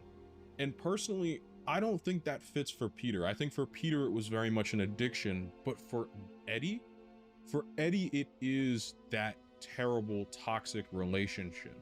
The symbiote is only with Eddie because it was scorned by Peter. It only stays with Eddie because Eddie also shared a level of hate for Peter Parker, whether that was because Peter stole his job, his health, his apartment. But in this show, it has more to do with the falling out of relationship-wise, the fact that the two characters don't get along anymore, Peter's constant lying, which is valid for Eddie to be upset at and to not want to be friends with him anymore. The constant lying, the taking of pictures, that's all very valid. But what isn't is to harbor and to hold on to that hate for no reason other than to make Peter's life miserable, hopefully. And that's the reason that's the only reason the symbiote's with him. It's because he harbors that hate. And it's all the symbiote wants and all it feeds off of throughout his relationship is the hate. And for me, that just echoes being in a very, very toxic relationship. One that's only built off of hating somebody else and not built off of the love you have for each other or the bond you have with each other. It's all about the hate. It's all about essentially being evil. So for me, in my own analysis, I very much feel like the symbiote works as an allegory for a bad and toxic relationship with Eddie Brock far better than it would with Peter Parker, where I think it has to do more with addiction. But I do think the commenter was right in pointing that out, because that's something I definitely noticed with Eddie. I just think they applied it to the wrong character. And as far as this goes, being that this is the last time we'll see Venom in the show at all, I thought it was really, really well done. I thought the episode was fantastic. I thought the plot was awesome. I loved how he appeared in just about every episode leading up to his actual appearance. I loved the idea of Peter struggling with seeing Eddie everywhere he went. I love Eddie playing Peter. I love that final line about it being a toxic relationship, about how it's only there for the hate, was fantastic. And it really echoes the sentiment that Eddie couldn't be redeemed because he didn't want to be. He didn't care about being redeemed. He cared about the hatred because the hatred would keep him in that toxic relationship that he loved so much. One that ultimately cost the Connors their jobs. You see, ESU security just hasn't been good under their leadership, and so they both have been reduced to essentially just getting to hang around the lab. They don't run it anymore. And ultimately that leads to the Connors wanting to leave. Between Eddie being revealed to be the symbiote and being an overall horrible person, between the fact that the lizard incident existed, Max Dillon not to become the lizard again. But through all of that chaos, there's at least been one constant. And that's the fact that Flash Thompson has oddly had Peter's back a lot throughout this second season. And thank you, Flash. Wow. That's 2 I owe you. I can't go a redemption episode without talking about potentially my favorite redemption in this show, and that's of Flash Thompson. When we get to Flash in this second season, he's pretty much been struck out on life. His whole jock and aesthetic has been completely ruined by the fact that he lost Liz Allen to Peter. Peter has 2 girls wrapped around his fingers, and he can't even get one right now. One that is meaningful anyways. As well, he's completely destroyed his knee winning the championship game in the playoffs, so he's on crutches and honestly feeling like a loser. So he ultimately decides to go after somebody he would normally not go after. He finds her very cute, and that's Shashan Wen. Somebody that Flash would never even think of going after prior to his injury, prior to losing Liz, and being the head of the football team, the big guy on campus. He invites her to his birthday, which is one of my favorite subplots throughout the episodes of season 2 is Flash's birthday. A lot of this is simply subplots. It's revealed in this episode that him and Peter were really, really close friends in nursery school, and that immediately helps to destroy his cred in front of a majority of the football team and all of the girls that he would typically go after. It's also revealed he got his nickname because he was more of a streaker and not because he was that fast. And his mother records all of this. Oh, and it obviously can't be one of these videos if I don't mention my boy Rand, who is absolutely not loving his girlfriend. This man was caught playing in the snow and is not enjoying it. And another one of my favorite recurring gags, is the fact that Hobie keeps trying to speak during season 2 and nobody lets him speak. And it's honestly hilarious. But I think this is a really great way to start a redemption, is by breaking Flash down, deconstructing him, and making him miserable, essentially, throughout the majority of season 2. He has lost his knee, potentially lost his ability to play pro sports the way he wants to go to play in college, play pro, all of this stuff. He's lost it all. He's lost his girlfriend. He can't even bully Peter correctly because Peter just one-ups him at everything, especially after the whole stealing your girlfriend thing. I mean, dude's pretty much down in the dumps. And he can't even get Shashan to show up to his birthday party. Something that he is very, very frustrated with, especially directly at her. And he confronts her, only for Shashan to give dude a really, really harsh reality check. Outside of sports and outside of his usual set of groupies, Flash is a nobody. Like, in the general grand scheme of things, Flash is a nobody. I know who you are, Flash. We're in bio together. Look, I've never seen you throw a pass, but I've seen you set off the sprinklers in the lab. Twice. Fine. Walk away. You think you're all that? I can date any girl I want in this crummy school! Flash is a dumb jock, and he's pretty much only being shown to attract women that are shallow. Look, that's how the show presents it. I don't know these girls, and Liz Allen is very, very far from shallow in season 2. Even if she was presented that way in season 1, she has a lot more depth, but that's just how the show's presenting it, so don't crucify me. Meanwhile, Shashan is shown to be very smart, very intelligent. She is school focused. She loves theater and drama. In her circles, Flash is irrelevant because she doesn't even go to the games. So Flash has to ultimately seek out the help of Peter Parker and start to rekindle their friendship so that he can actually try to have a chance with this girl. I'm now just realizing how absolutely ridiculous Flash's hair is in this show.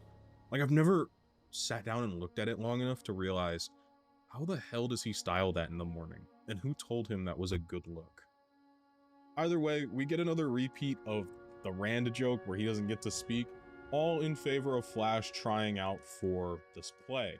And he does absolutely terribly. Word of advice, it's probably not a good thing just to join a club or to do an activity just to get with a girl. You're almost always going to come off as disingenuous and as though you're not there for the reason you want to be there, which is to enjoy yourself and to have a good time. Spoiler alert, if you just do things because you like them, you'll just have a far more enjoyable life. At least that's what I've learned. And yeah, Flash doesn't even get to make the play at all. Now, this play is Midsummer's Night Dream. Did I say that right? Okay, yeah, I did say that right. I remember reading this play my sophomore year of high school. Dude, that feels like forever ago. Anyways, it's a lot funnier now seeing all of the things happen regarding the play. Now that I've actually read the play through, it's hilarious. But ultimately, Flash is repeatedly trying to hit on Shashan, and it's not working. It's to the point that it's getting like a little creepy because she's like, dude, you're not even in the play. We're not doing private readings. Leave me alone. And so I think that was really funny. But Flash, he tries so desperately to get into this play. He's like pulling the whole, I need to get a girl. Do you mind if I get in the play? And ultimately, it doesn't work. But later in the episode, when giving the interview for Peter and talking about how he could be in any sort of costume, and mentioning that Peter dressed up for Halloween, which leads to Peter's exoneration, he dresses up as Spider-Man and almost gets himself jumped by a bunch of gangsters. No comment on these two. No comment. But anyways, Flash ultimately is the one who saves Peter, much as we discussed later, from Venom, which means that Pete owes Flash twice. And Flash, in all honesty, has been a pretty decent person throughout season 2. He's really been brought down a few pegs, and he's not actively being a terrible person, and he's not actively trying to be horrible. He's a pretty decent person, all things considered, outside of his relentless bullying of Peter, something that has pretty much gone away in season 2. And not that I'll ever exonerate bullying, because I think it's stupid, and he kind of got what was coming to him after all of those years of essentially being a part of the popular crowd. I love how this season 2 really deteriorates the idea of a popular crowd and gets rid of it. And ultimately, Flash does get a part in the play, but it's playing Nick Bottom, who turns into a donkey. Bottom, ass, donkey. Oh, Shakespeare. Oh, Shakespeare. Anyways, he pretty much doesn't have lines to practice. And that's kind of it, at least for the episodes I was planning to cover in this video. But I figured I couldn't let go of Redemption if it didn't mean fully covering Flash's thing. And so I wanted to cover one more episode, but I'm not going to cover the whole episode. I'm just going to cover the parts that pertain to Flash, because that's what actually matters. Flash and the rest of the school are supposed to go on a trip in which they are supposed to ride along with the police officers. Hobie joke again. They're supposed to ride along with the police officers. They're supposed to see how the police do things. Flash is very dismissive of the police because he's like, Spider-Man does their job for them. They don't need to exist, which is hilarious. But it's also where we get to see that, like, he gets paired up with Harry Osborn, not whom he wanted to be paired up with, but it's where we start to understand why Flash has been treating Harry not so great. We all know that Harry got addicted to Goblin Green, and that's the reason that ultimately Harry had to leave during playoffs. Flash doesn't know this, and Flash is very, very upset that Harry left. Essentially and unfairly pinning the idea that if Harry had been there, he was faster than Hobie, ironic, and would have been able to catch the ball faster, and Flash would have been able to release faster before he got his knee torn up. It's in this moment that Harry chooses to be very vulnerable with Flash. And Flash definitely catches an L for his response. But he was pissed because if Harry gets caught juicing and it's revealed, like, the state championship is nullified because all of the games they won with Harry don't matter. But while he was a dick to Harry, it's ultimately Flash who ends up telling the people, specifically the school board, that Harry was juicing. And they end up taking the trophy away. He did this because to him it doesn't mean anything if it's not done fairly. Nice, Osborn. Bad enough you juiced. You had to spill and ruin it for— He didn't spill. I did. Title's meaningless if it's not won fair and square. Now look, I played high school football, and I definitely had some thoughts on this scene. And like, from the football perspective, I don't know if I would have ratted my teammate out for juicing. Like, I know one of my no comment on that. But I don't know if I would have ratted my teammates out for juicing or whatever my teammates wanted to do. I don't think I would have done it. But I do completely see where Flash is coming from with the idea that it doesn't matter if it's not won fair and square. He wasn't doing this to hurt Harry Osborn, but rather because to him, it was meaningless. It's really this nice bit of character growth for Flash, that he would even be willing to do something like this because the title doesn't mean anything to him without that. And as well, it really shows his deconstruction of being this jock football player where he derives all of his pleasure, all of his self-worth almost from being a really good football player. And that seems to get completely shattered, especially with his injury. Something you have to learn pretty quick is like, once you hurt, man, you just kind of out, and you have to like live life not doing the one thing you think you're really, really good at. Now, granted, do I think it makes him super ethical that he just took a championship away from all of the rest of his teammates that did all the hard work? No. Do I think Harry should have been the one to come forward himself and say something? Yes. I don't love that Flash is the one that had to expose it, but I do love his response, and I love his idealism that it doesn't mean anything without, you know, doing it fair and square. I really like that idea, even if, cough, cough, nobody does it fair and square. But that's besides the point. Anyways, Flash ultimately wins over Shashan with this act. I think the beauty of this for me was that he wasn't doing this for Shashan. He wasn't doing this to gain her attention, but rather he gained her attention doing the one act that he did not only for the betterment of himself, but also for like the moral rightness of it, I guess. And while I don't love the fact that Flash's appears to be like week to 2 weeks of pestering is rewarded with a relationship, I do like the idea that he himself does not get the relationship until he starts to mature as a person and starts to do things for himself outside of wanting Shashan. It's like I mentioned earlier in the video, don't go do some activity because a girl you like is doing it. Find an activity that you truly enjoy doing, and you'll look infinitely more attractive when A, you know what you're doing, and B, you actually give a shit. Oh, and Flash was overly successful in also proving he's not just a dumb jock, but instead, underneath all of his Flashisms, dude's got a heart. And I think that's the main key takeaway I took from this version of Flash is he's got a heart underneath all of that idiocy. It's something I really, really loved about the Amazing Spider-Man's Flash, was that dude had a heart. And while it's all nice and good to have these large-scale redemptions, even these falls from grace, sometimes you just need to have a great villain.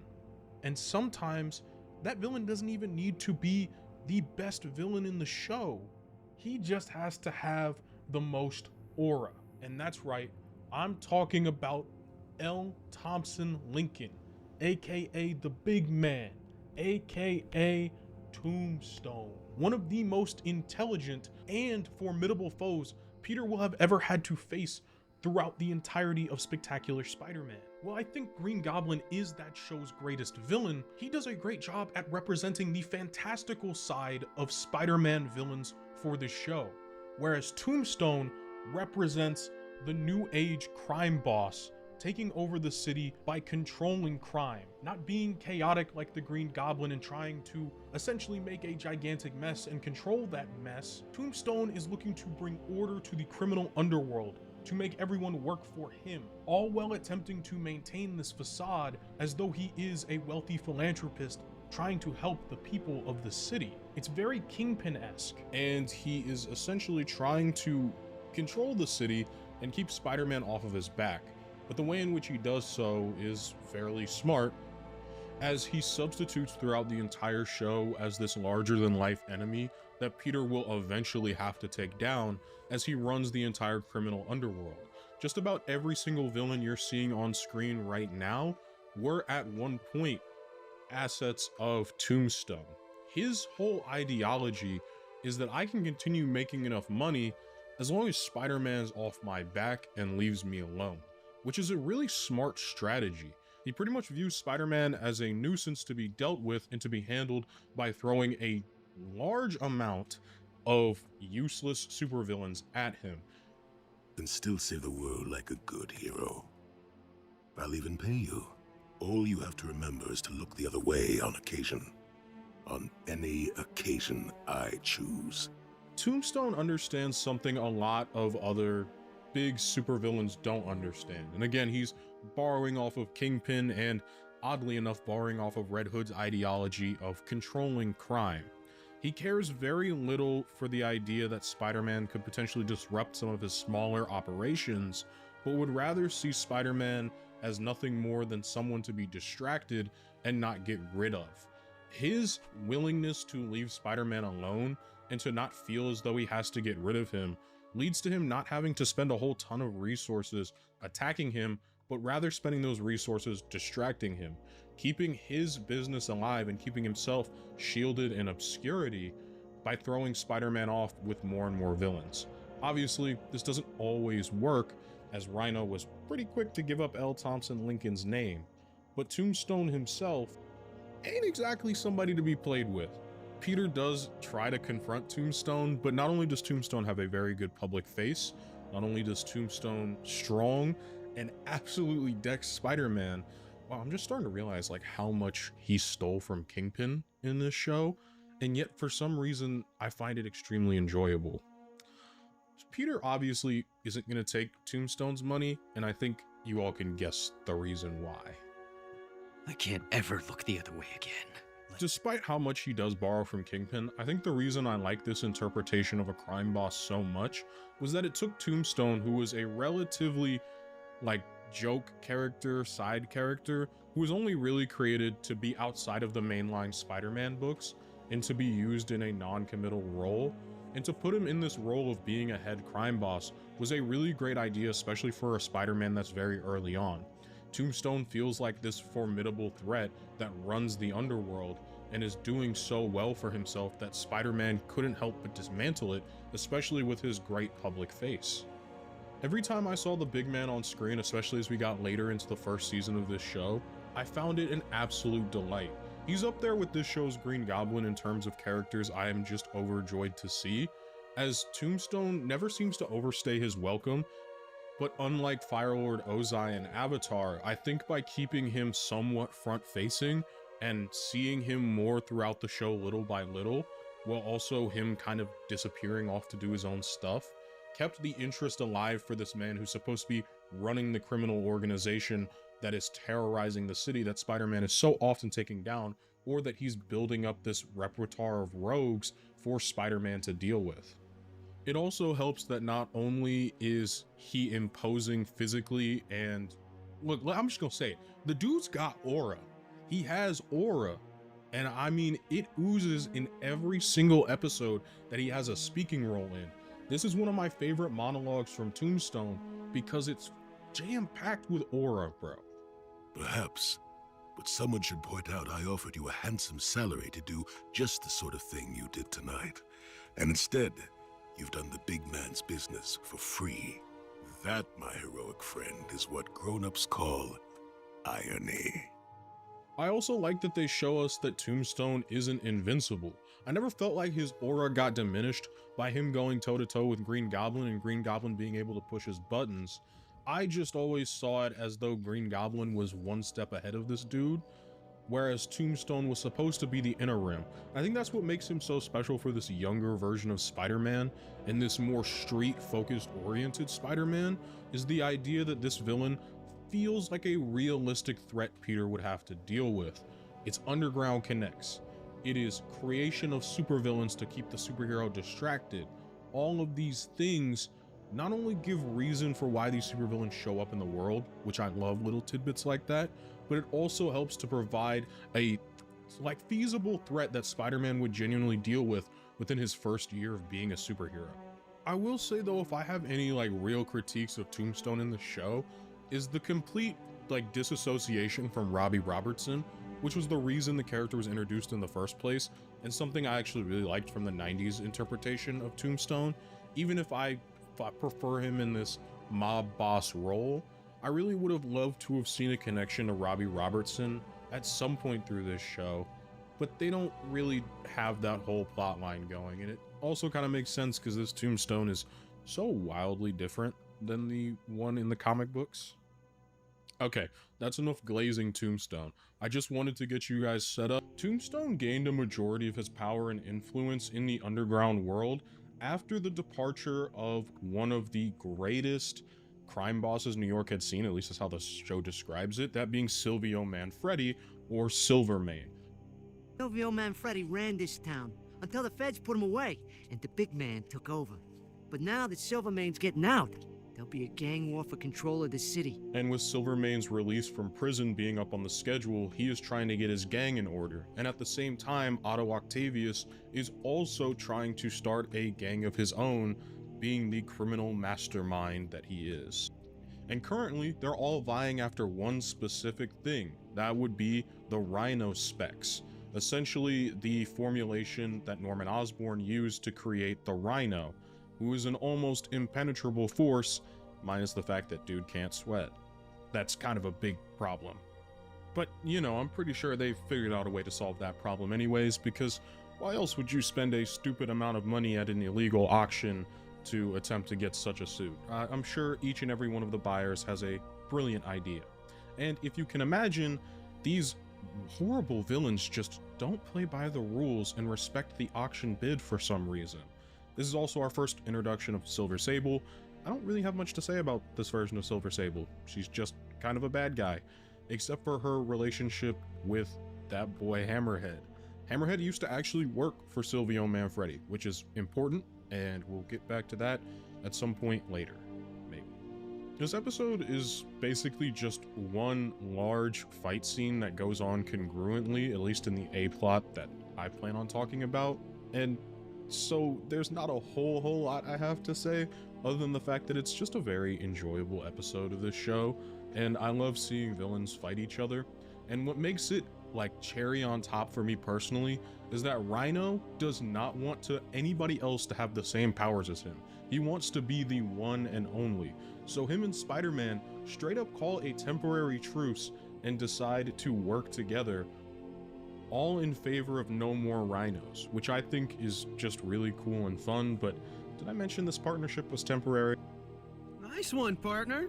Sorry, I'm dismembering our partnership. Oh, they do end up getting rid of the drive and the evidence, which is another loss for not only Tombstone, but just about every other mob boss in the underground, all while Peter was successfully still being a terrible boyfriend, and Liz a great girlfriend. I kinda don't deserve you.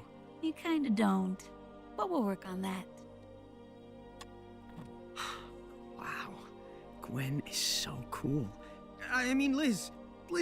Remember when I said that Hammerhead has pretty much taken nothing but L's, especially since the second season has started? Well, it's all really starting to compile on top of each other's.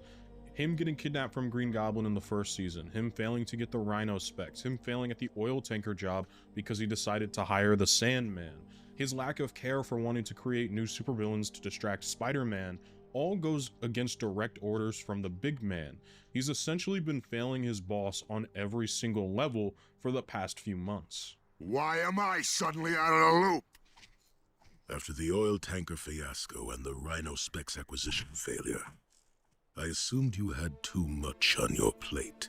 The whole idea is that Hammerhead is essentially just not been doing very well at all. His head's not even anywhere near in the game for what the big man wants, but Hammerhead views this as a slight betrayal.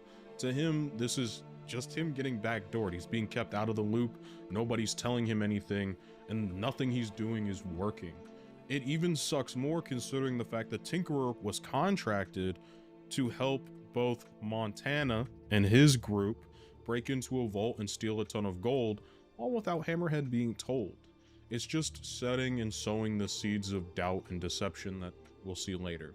As for this episode specifically, doesn't have a whole lot going on regarding the actual plot of the gang war, except for setting up small breadcrumbs, which is something this show does a lot. Instead, this episode mainly focuses on Peter and him having to deal with being Spider-Man while being on a school field trip.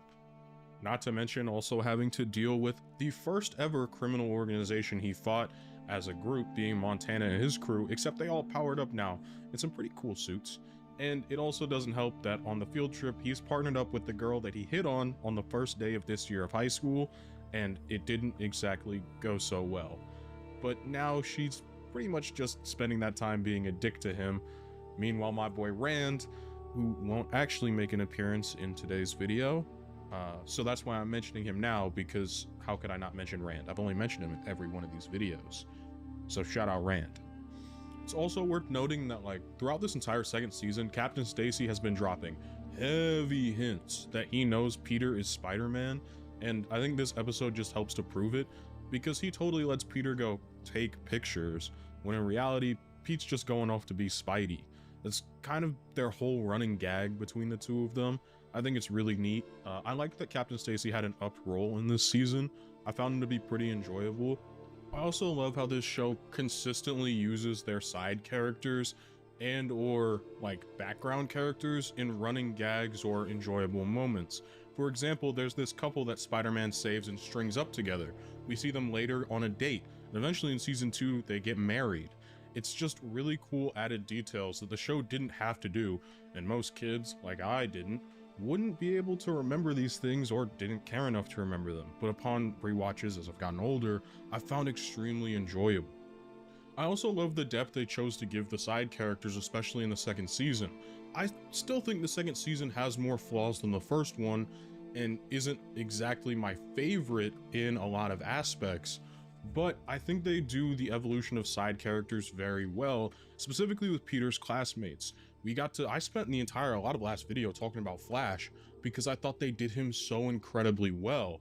I spent a lot of time talking about Rand just because Rand's the GOAT, but I liked him having a slightly increased role in this season.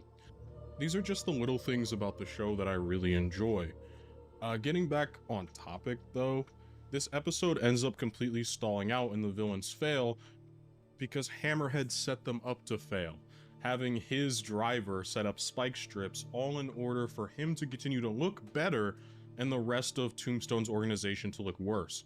But at the same time, he's doing nothing more than hurting his boss in the process. You can start to see the threads starting to, unravel. It's also worth noting in this episode that despite how much of a terrible person Sally has proven to be, considering she's vain, obsessed with her looks, and her status as a high schooler, she ultimately does care that Peter lives. When it's assumed that Peter dies due to an explosion, she goes out of her way to be sad and to mourn it, and when she finds out he's alive, she's overjoyed, because she's not a terrible person, and I love that the show builds upon that. She's just a dick.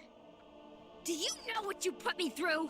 I didn't realize you cared. Oh, I so don't. But I don't want you blown to bits either. I'm not a monster. This last episode that I really want to dig into today is arguably one of my favorites in the show because I think it has some of the best combat scenes in the entirety of the show. Like, bar none, I feel like this episode got some of the biggest budget for combat in the show. And it all starts with Spider-Man having to stop a gang war that's essentially being broken out between Silvio Manfredi's men and Tombstone's men. They're officially fighting on the streets as Manfredi is out of prison. So that pretty much means it's open season to try and get his territory back. And Tombstone ain't taking too kindly to it. Otto is also attempting to get in on this because for some reason he is. I'm sorry, I just find it really hard to take Dr. Octopus seriously. I'm sorry. More importantly though, all three of the big men have been called to a summit to hopefully orchestrate a peace negotiation between the three of them, to split territory evenly and potentially even work together, because all of this fighting isn't going to do any good outside of getting a bunch of random goons killed and potentially ruin their public image for someone like L. Thompson Lincoln, who is viewed very well in the public and he is a well-respected figure. But it becomes a bit of a contentious point as to who called this summit exactly. I wonder why you bothered calling this summit. I didn't call it. This relic did. What's the game here? You called the summit yourself, Tombstone. Bet we could settle this easy. Oh yeah? How would that go? This entire summit was nothing more than a setup. Hammerhead didn't actually set any of this up. He simply was just going to be the fall guy and the inside man for the Green Goblin. As we've seen throughout season 2, Hammerhead has just been treated pretty terribly by the big man. I mean, he's pretty much just been left out to dry this entire season, even though the two characters were fairly close in the first season, and he's just kind of sick of it.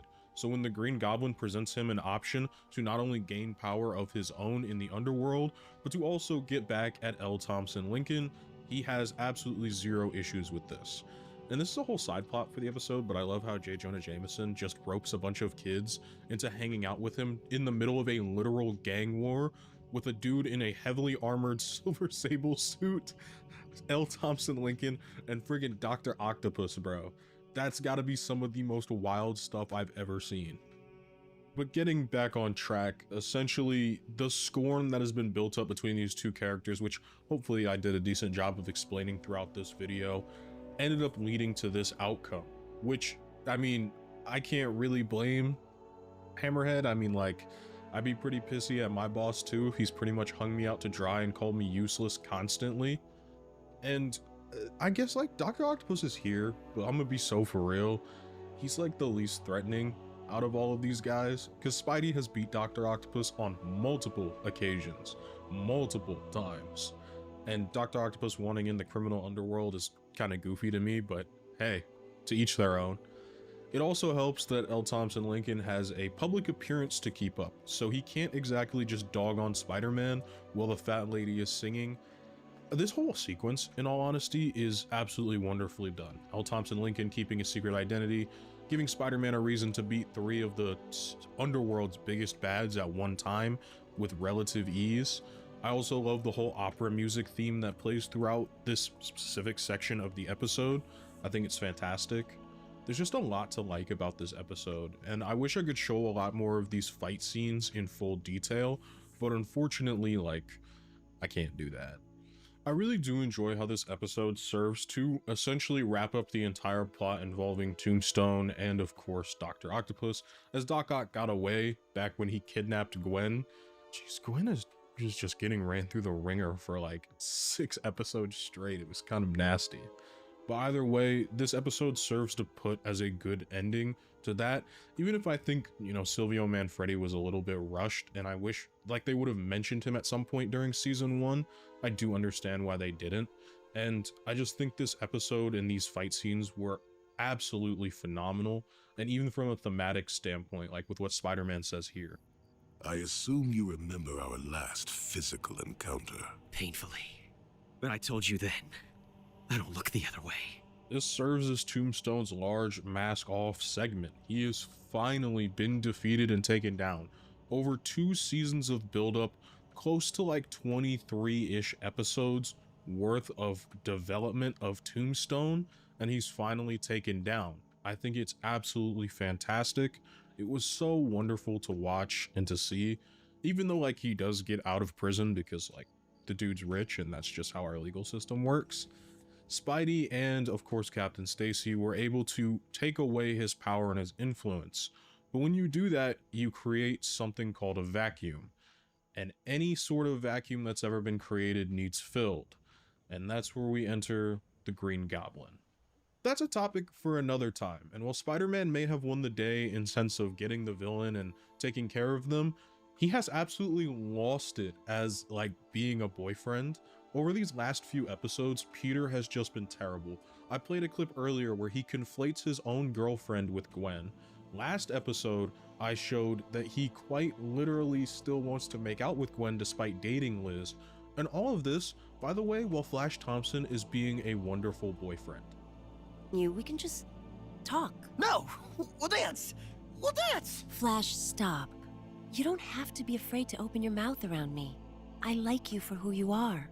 An honest guy who stands up for what's right. Then dance with me. 'Cause honestly, I can't think of anything I'd rather do. Look, I get on Peter a lot for this because it's one thing for me to be like, all right, the dude is Spider-Man. When he has to leave dates early, he's going to go save somebody. Even as Peter, you can understand the fact that if he doesn't take these pictures, he can't pay for Aunt May's medical bills. He can't pay to help Aunt May keep the house. He needs to pay bills. It's all very understandable, like real shit, right? That I feel like anybody could understand reasonably especially if they care about dude in a relationship.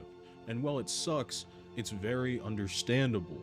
What's not understandable is when you do need to leave for your job, and when you do need to go out there and to go make it work, instead of kissing your girlfriend goodbye, Peter apologizes to Gwen Stacy. He does not apologize to his girlfriend. This man apologizes to Gwen Stacy, which has to be one of the most crazy moves I've ever seen. Like, this is genuinely severe wicked work. And Liz has been making this relationship work constantly going out of her way to be a good girlfriend and to be extremely supportive of his job, supportive of the fact that he can't go to events the way she wants to. She's been nothing but supportive of this man, and this is how he repays her. It's honestly some of the most wicked shit I've ever seen. That job. You think this is about your job? Liz gets the job. Well, then what is it? 2 words. Gwen Stacy. Liz saw how you looked at her, how you apologized to her for leaving. My sister's not going to be your second choice. She's too good for that. She's too good for you. It's funny, we see another example of Spider-Man succeeding once again to the detriment of Peter Parker. It's one of the most brilliant things about this show that Peter is almost always suffering because of his dual life. And this show goes out of its way to always put that at the forefront. And no more does it put this at the forefront than with the big bad of the entire season, the Green Goblin. And it all starts when Harry comes back from getting the help that he needs. Pete is a little bit alarmed, but at the same time, he's more than happy to have his best friend back. Somebody that he has cared for a very, very long time. They've been implied to be friends since grade school. And so for him to have Harry back, it's a wonderful thing, especially it being a sober version of Harry. And when Harry does come back, he is very appreciative of his friends being there for him, specifically Gwen, because Peter was low-key dealing with his own shit, so he wasn't helping Harry out too much. But Gwen was there for him from the first time he started to seem off, all the way till the end when he had to leave for Europe to go find himself and to get the help he needed. And for the little bit that he's there as Harry, I think it's like 1 episode really, things were going really well. I mean, dude was having no issues. He was at school outside of, once again, getting a little bit bullied because, unfortunately, when you leave in the middle of a sports season, that doesn't exactly bode well for your teammates. But outside of that, I mean, he's got Gwen, he's got Peter, he's got his mom. His dad and him seem to have a slightly better relationship, as it's implied that they have a very terrible one, especially throughout the first season. So Harry seems to be doing at least a little bit better in life, until he has to admit to Flash Thompson that he was juicing, something that would get his team completely disqualified and disbarred from the ability to participate in receiving the championship award that Flash quite honestly risked his football career to get. Because, like, this is 2008, man. Tearing your ACL in 2008, or like any ligament in your knee in 2008, you might actively be cooked and you might not be going to college, let alone the league anymore. And where it all ultimately went wrong for Harry is that Flash did the right thing. He decided that he was going to tell the administration that, hey, my teammate was juicing and this championship means nothing if it wasn't won fair and square. Whether I agree with that choice that he made, I mean, on one hand, it's like the ethically correct, morally correct answer, but on the other end, you just screwed all of your teammates who worked their asses off to get that trophy out of it just because of one dude who didn't even play in the championship game. But I digress. None of that matters in the grand scheme of Harry outside of the fact that he failed to do this. And of course, after this episode, Harry starts to leave cryptic notes about relapsing, about how if you're addicted to something, it is really hard to give it up, and you're not going to give it up until you're ready. It also doesn't help that we see he's kept a stash of Goblin Green for himself in his bedroom despite swearing off of the stuff. And that also coincides, coincidentally, with us seeing the Green Goblin showing back up in New York City right around the same time Harry is hopped on the Green once again. But this time, Harry is looking for something a bit more powerful, and he's quite guilty of ruining Tombstone's empire. And oh, so very guilty of being the new big man of crime. So what's the first thing you would do if you're the Green Goblin? You have all of this power, you just now took all of this territory from Tombstone, you're starting to run the city. What's the first thing you want to do? That's right, chase down gambling debts. No, really, he's showing up to take over the criminal underworld, and it starts with Blackie Gaxton, somebody who is known for being a bookie, and that's kind of his whole shtick. And so Green Goblin obviously wants to take part in receiving this money and getting Blackie Gaxton to work for him. So, he just like casually threatens him because that's the kind of thing Green Goblin does, and he's insane. And listen, if he asks me to do something, I'm probably gonna do it because the dude is crazy. And what's Green Goblin's master plan for Blackie Gaxton and his underworld connections? That's right, to get some poor child, okay, like he's not a child, and part of this is on him, but basically he is taking advantage of a kid with a gambling addiction and getting said kid to do illegal experiments, all in the hopes of finding a better way to defeat and or distract Spider-Man, because why not? So unfortunately, this kid ends up becoming Molten Man, and his skin is red hot. The angrier he gets, the more fire he puts off, the more dangerous he is to others, and they get him to believe that he can control it, and that he's also paid off of all of his debts, and he's pretty chill. But that's not what's going on at all. Green Goblin has plans for this young man. Very big plans. I cannot believe he did this to settle a gambling debt and pay off $100. And if you're wondering who this kid is and why he's significant in the first place, well, this is Liz Allen's older brother, who just recently got out of juvie and is trying to start a new life for himself and to take better care of himself and also be there for his sister.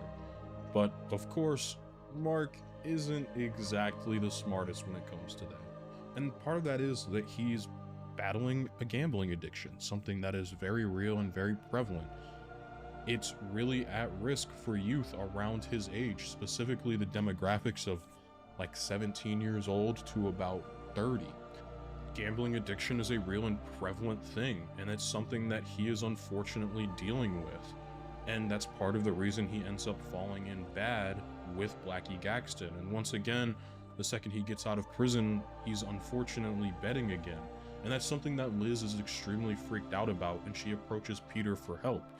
And Peter deflects a little bit, but eventually she gets the point across. Roosevelt Downs racetrack, 5,000 on ulterior motive. I looked the horse up online. It lost. And the last time Mark was on a losing streak, he stole a car to pay off his debts and wound up doing 6 months in juvie. Yeah, this whole scenario is really, really scuffed. And all of this just so Green Goblin can hopefully make Peter Parker have a terrible time and a terrible day. He quite literally ruins this young man's life. Not that he was on the best track, but he clearly could have gotten better, he could have gotten help, and he could have moved on to have a far better life, only for the Green Goblin to swoop in and say, yeah, no, by the way, I'm going to turn you into a terrible Molten Man that I have full control over and he doesn't. Because that's the thing. Mark doesn't even have control over his own form as Molten Man. Instead, all of that control was given to the Green Goblin. And GG won't give any of that control back until he does one eensy-weensy little favor for the Gobby. You'll need to do Gobby one eensy-weensy favor. Eliminate Spider-Man. And obviously, that's not going to happen because Spider-Man is the main character in this TV show, so no surprise that Spider-Man beats him. But unfortunately, in the process, Gobby has ruined somebody's life and unfortunately helped to further really tear down another person's life in Peter's life. Wow, lots of lives. That being Liz Allen. And it doesn't get much better because Gobby seems to just have a penchant for ruining Spider-Man's day. You see, Peter has decided wow, that guy looks like the dude from Invincible. Anyways, Peter has decided that he would test out the new prison and facility in which all of his, most prominent rogues gallery is being held, and J. Jonah's there just to be a D1 hater. But of course, Green Goblin and his infinite Oscorp wisdom hacks the entire facility, being made by Oscorp. It's not really that big of a surprise he could do that, and ultimately turns it into one giant death trap for Peter. I think at this point we're starting to get to like reverse Flash levels of hatred, because he straight up sends Spider-Man to a part of the building in which all of his villains are located at, and then just unlocks all of the doors and says, yeah dude, just like fight 70 to 100 people you've all put away, by the way. He's just like can't catch a break, man. Spidey really can't catch a break. But it's things like this that I feel like the Green Goblin would actually do. Shout out Rand, because I haven't mentioned him, and he gets mentioned in every one of these videos. But outside of that, there's a whole subplot to this episode in which the school is doing the Midsummer Night's Dream play, which this episode became infinitely more enjoyable to watch after having actually read the play in high school. It's actually pretty cool. Either way, that play is going on, but Spidey's not alone. He luckily has the help of Black Cat, who is also inexplicably at this prison for some vagrant reason that's totally not shrouded in shadows and mystery. And while all of that's going on, Harry is busy blowing off Gwen and not going on the date he was supposed to be on to the school play, which again helps to lead to the idea that Harry is the Green Goblin and he has re-emerged as the Green Goblin. And fun fact, this is actually the episode in which Hobie's entire plotline of him not talking gets paid off, as this is the only episode that he speaks in, and his voice is so good. I cannot believe they didn't let him speak. It's also funny because Goblin is rhyming the entire episode. Like, he spends the whole episode rhyming. And again, it just helps for me elevate his portrayal of Green Goblin to new heights, especially with how maniacally evil he is. Like, bro lets out all the supervillains and Mark's like, why would I do your dirty work? And Goblin's like, because I own your life. And that's got to be one of the most disgusting things I've ever seen. But back to why Black Cat is actually at the prison. She's here to break out her father, who was notoriously the Black Cat original. He was a cat burglar that never harmed anybody, was quick in and out, and it was victimless, quote-unquote, crimes, just like Black Cat does. And that's the entire reason she's there. Except that man, Felicia Hardy's father, unfortunately, he killed Uncle Ben. Like, at least in this continuity, that's Uncle Ben's killer. And Peter can't let that go. He literally cannot let it go. He spends the entire episode harping that that man's not getting out of prison, and Felicia has to get used to the fact that her dad's going to rot for the rest of his life. And ultimately, the only way to escape the prison, while also keeping all the villains inside, was for somebody to gas them all. And Felicia Hardy's father decides to make that sacrifice because he believed that he had to do his time and he had to get it right with himself. He was essentially feeling extremely guilty because he never hurt anybody in his entire career up until Uncle Ben. This was never something that he wanted to do. And Peter lets him take the sacrifice with little to no issue, something that leaves Black Cat extremely upset, and basically her and Peter's relationship was non-existent after this point. Just chalk that as another feather in the hat of ruined relationships that Petey has. All of this to say, well, she did come back to save him, that relationship is over. But I listened carefully. I don't know what you did to infect my father with your stupid conscience, but it's your fault he'll spend the rest of his life in this hole. And I'll never forgive you for that. And with this final defeat, Green Goblin decides that it's time to take matters into his own hands. And since I mentioned Hobie talking and how much I enjoyed him in this episode, I figured, why not let him take us to the end of it? No more yielding to the dream, else the Puckalaya call. So good night unto you all. Give me your hands if we be friends, and Goblin shall restore amends. And that leads us into the season 2 finale, which is all about the Green Goblin. The first season did a really great job of building up to Venom being the final antagonist, But man, I don't think it holds a candle to the buildup that Green Goblin has, being this larger than life antagonist Spider-Man has to face in Spectacular Spider-Man.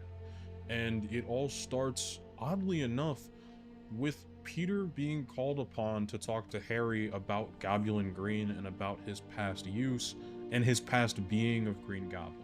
Obviously, Peter has known who the Green Goblin was, or at least quote-unquote knew who he was, because Harry had been revealed to Spider-Man, but Pete himself doesn't know, and neither did Gwen until Harry was willing to tell them. But in telling them, he also goes into the detail about the fact that he hasn't been on Goblin Green since he's been back. Like it was hinted at the end of like the third to last episode of the season that he had hopped back on the Green, he ultimately decided not to. He had a strong enough support system between him, his family, and of course between Gwen and Peter. He felt like he didn't need it anymore to be himself, which is a really great and inspiring story and holds credence to what he had said earlier in the season, in which he had mentioned, like, you're not gonna quit until you're ready. He was ready. He was ready to leave it behind.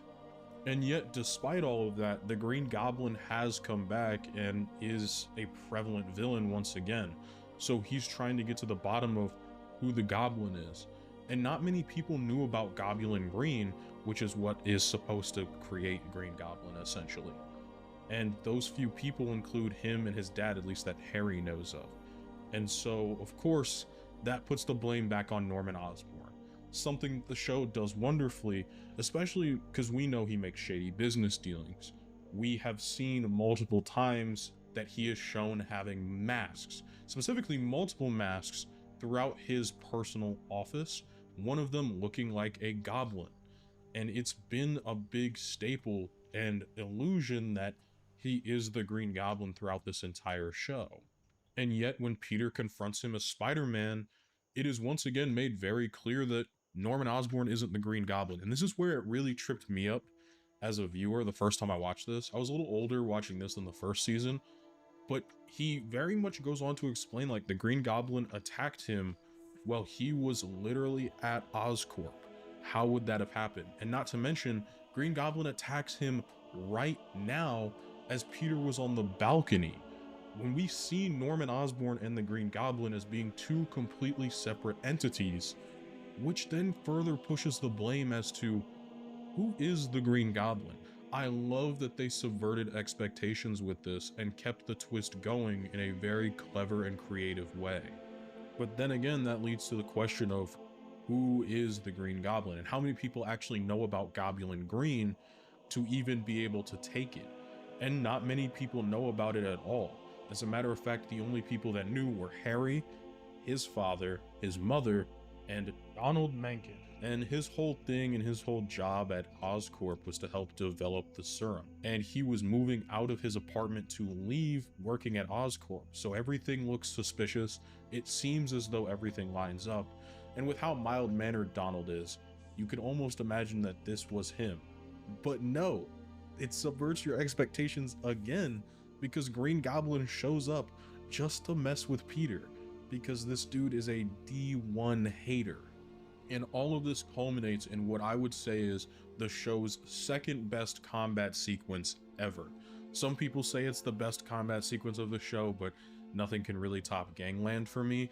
But dude, Goblin has the entire city rigged to blow. Water towers filled with pumpkin bombs. Everything is exploding and going off. This was definitely the most expensive and time-consuming action scene they probably ever worked on. It uses 2D and 3D CG. It's phenomenal. And as well, Harry and Mr. Osborn are falling behind inside of the helicopter. And now it's just a question of the Goblin potentially being Harry's mom, somebody who we didn't see a lot of, and she was shown to be very mild-mannered and subservient almost to Norman Osborn. I think she had like 1 or 2 lines of dialogue throughout the show. But ultimately, as anybody who's ever read a Spider-Man comic could have guessed, it really was Norman Osborn. But the way in which they did this twist to having 2 different Normans at the same time was a phenomenal use of chameleon. And they even laid the groundwork for this idea, not only in this episode, but in previous episodes as well. I heard you apologize to Spider-Man last night. Norman Osborn never apologizes. All specifically with how Norman Osborn was acting. This to me was like peak Spider-Man. Like the idea that chameleon was used for this kind of a twist was not something I ever would have thought of. Not that I'm the most creative anyways. As well, we get some more explanation on Goblin Green. You're not supposed to drink it. You're just supposed to use it as an enhancer. It seems to have never really affected Norman Osborn's personality in that sense as well. And it never affected Harry's to really begin with. As a matter of fact, his dad quite literally just gaslit the man into believing this. Harry is gotta be like miserable. His own father was willing to give his son a limp, was willing to give him and set him the fall for Green Goblin, was willing to absolutely ruin his son's life just so that he could keep on going. Norman Osborn is a textbook narcissist, and that man was played to perfection. I mean, just listen to what he has to say about the situation. Framed your own son? I protected Harry. If I'd been sent to prison, would have made a man out of him.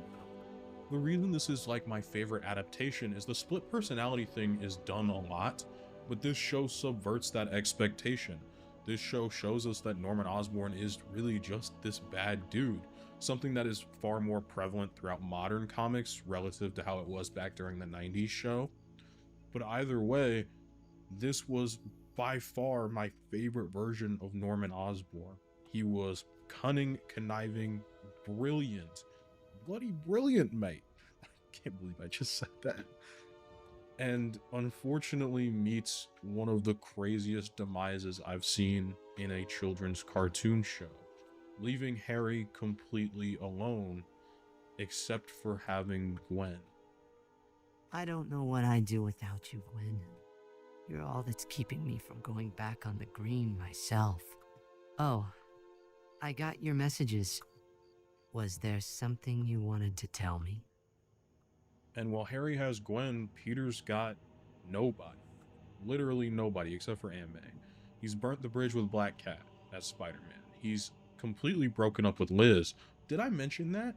Peter broke up with Liz earlier because he wanted to get with Gwen. I mean, it had been pretty obvious that Peter had loved Gwen from the very start. That's why I've been so heavily critical of his relationship with Liz throughout my time covering the second season, because I hated the way he treated her, knowing that he loved Gwen more than anything. And when Harry was exposing himself as the Green Goblin to them, they almost kissed, like they thought bro left, and he was just like, yeah, break up with Harry, by the way, you know, which is fair. Like, you got to pull the band-aid off at some point, but not like that, man. And unfortunately, Harry uses this to his advantage and completely guilt trips Gwen into maintaining the relationship with him, which is just, it's messed up on all sides, and it's horrible. And it's extremely horrible for Liz. I think Liz genuinely gets the worst of it, because not only does she lose her brother, not only has she been dealing with the thought of losing Peter multiple times, not only has she held it down for him when he needs to go be Spider-Man or take photos, but she has lost it all because Peter just couldn't take the band-aid off sooner and didn't truly care for her. I mean, it's not like Liz didn't see the writing on the wall, but this is just horrible. If it had been Gwen in the play. Liz, I promise it. If Aunt May had been the Fairy Queen, I'd still have missed the show. I was completely locked up. And like, I get it, right? You gotta break up with her at some point if you really don't love her, but dude, you could have avoided this whole situation. But the fact that I hate this plotline so much and I hate this idea is just showing that they did a really good job writing this scenario. It's not a hatred because of bad writing, it's a hatred because this felt so real and like something Peter would actually do. Not to mention, he's also lost the Connors. They're not going to be around anymore. He has lost a majority of the people that have been around for him throughout the show. It's over for him, whether those friendships are lost via trust or lost as in people. But at least the Green Goblin's gone, right? right? Don't apologize.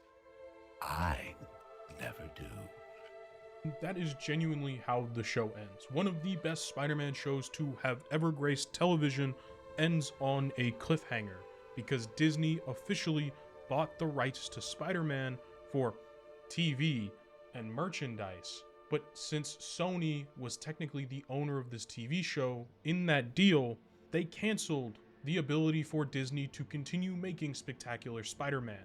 And that is how we ended up with Ultimate Spider-Man, a show that I don't hate. As a matter of fact, I have a number of videos talking about how much I enjoy that show. But I enjoy that show for a very different reason than I enjoy Spectacular Spider-Man. Spectacular Spider-Man for me came out at this time when High School Spider-Man was still special. We're still riding the wave of the 2000s with Ultimate Spider-Man, and putting Peter in high school didn't necessarily feel like too much of a regression as much as it felt like just following what the Ultimate comics were building upon, which was one of the most successful rebrands of Spider-Man to date. And in doing so, Spectacular Spider-Man brought a level of depth and maturity that we don't often see with a lot of children's TV shows. And as a matter of fact, no Spider-Man show since has really done a great job of replicating. It is unique and very special in that metric. It is one of a kind with the way it handled both its serious and comedic issues. Spectacular Spider-Man will always hold a special place in my heart, not only for being a show that I loved watching while growing up, but also for being one of the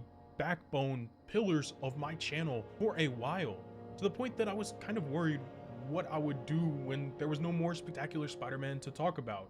And as much as I am frustrated that Sony had me take down my original overview of the first season of Spectacular Spider-Man, it was really a good time to go back and not only rewatch some of my older content and older work, but also to enjoy getting to talk about Spectacular Spider-Man one more time, as it is one of those special shows to me that helped build my channel into what it is today. And if you want to go to above and beyond to support me as a creator, I have a Patreon and channel memberships here on YouTube. You'll get to vote on and see one member exclusive video per month, so be on the lookout for that. So thank you all so much for watching, and especially for sticking all the way to the end of this video, and a special shout out to my Hall of Fame tier members on both YouTube memberships and Patreon. Thank you so much. Hope you all have an absolutely fantastic day.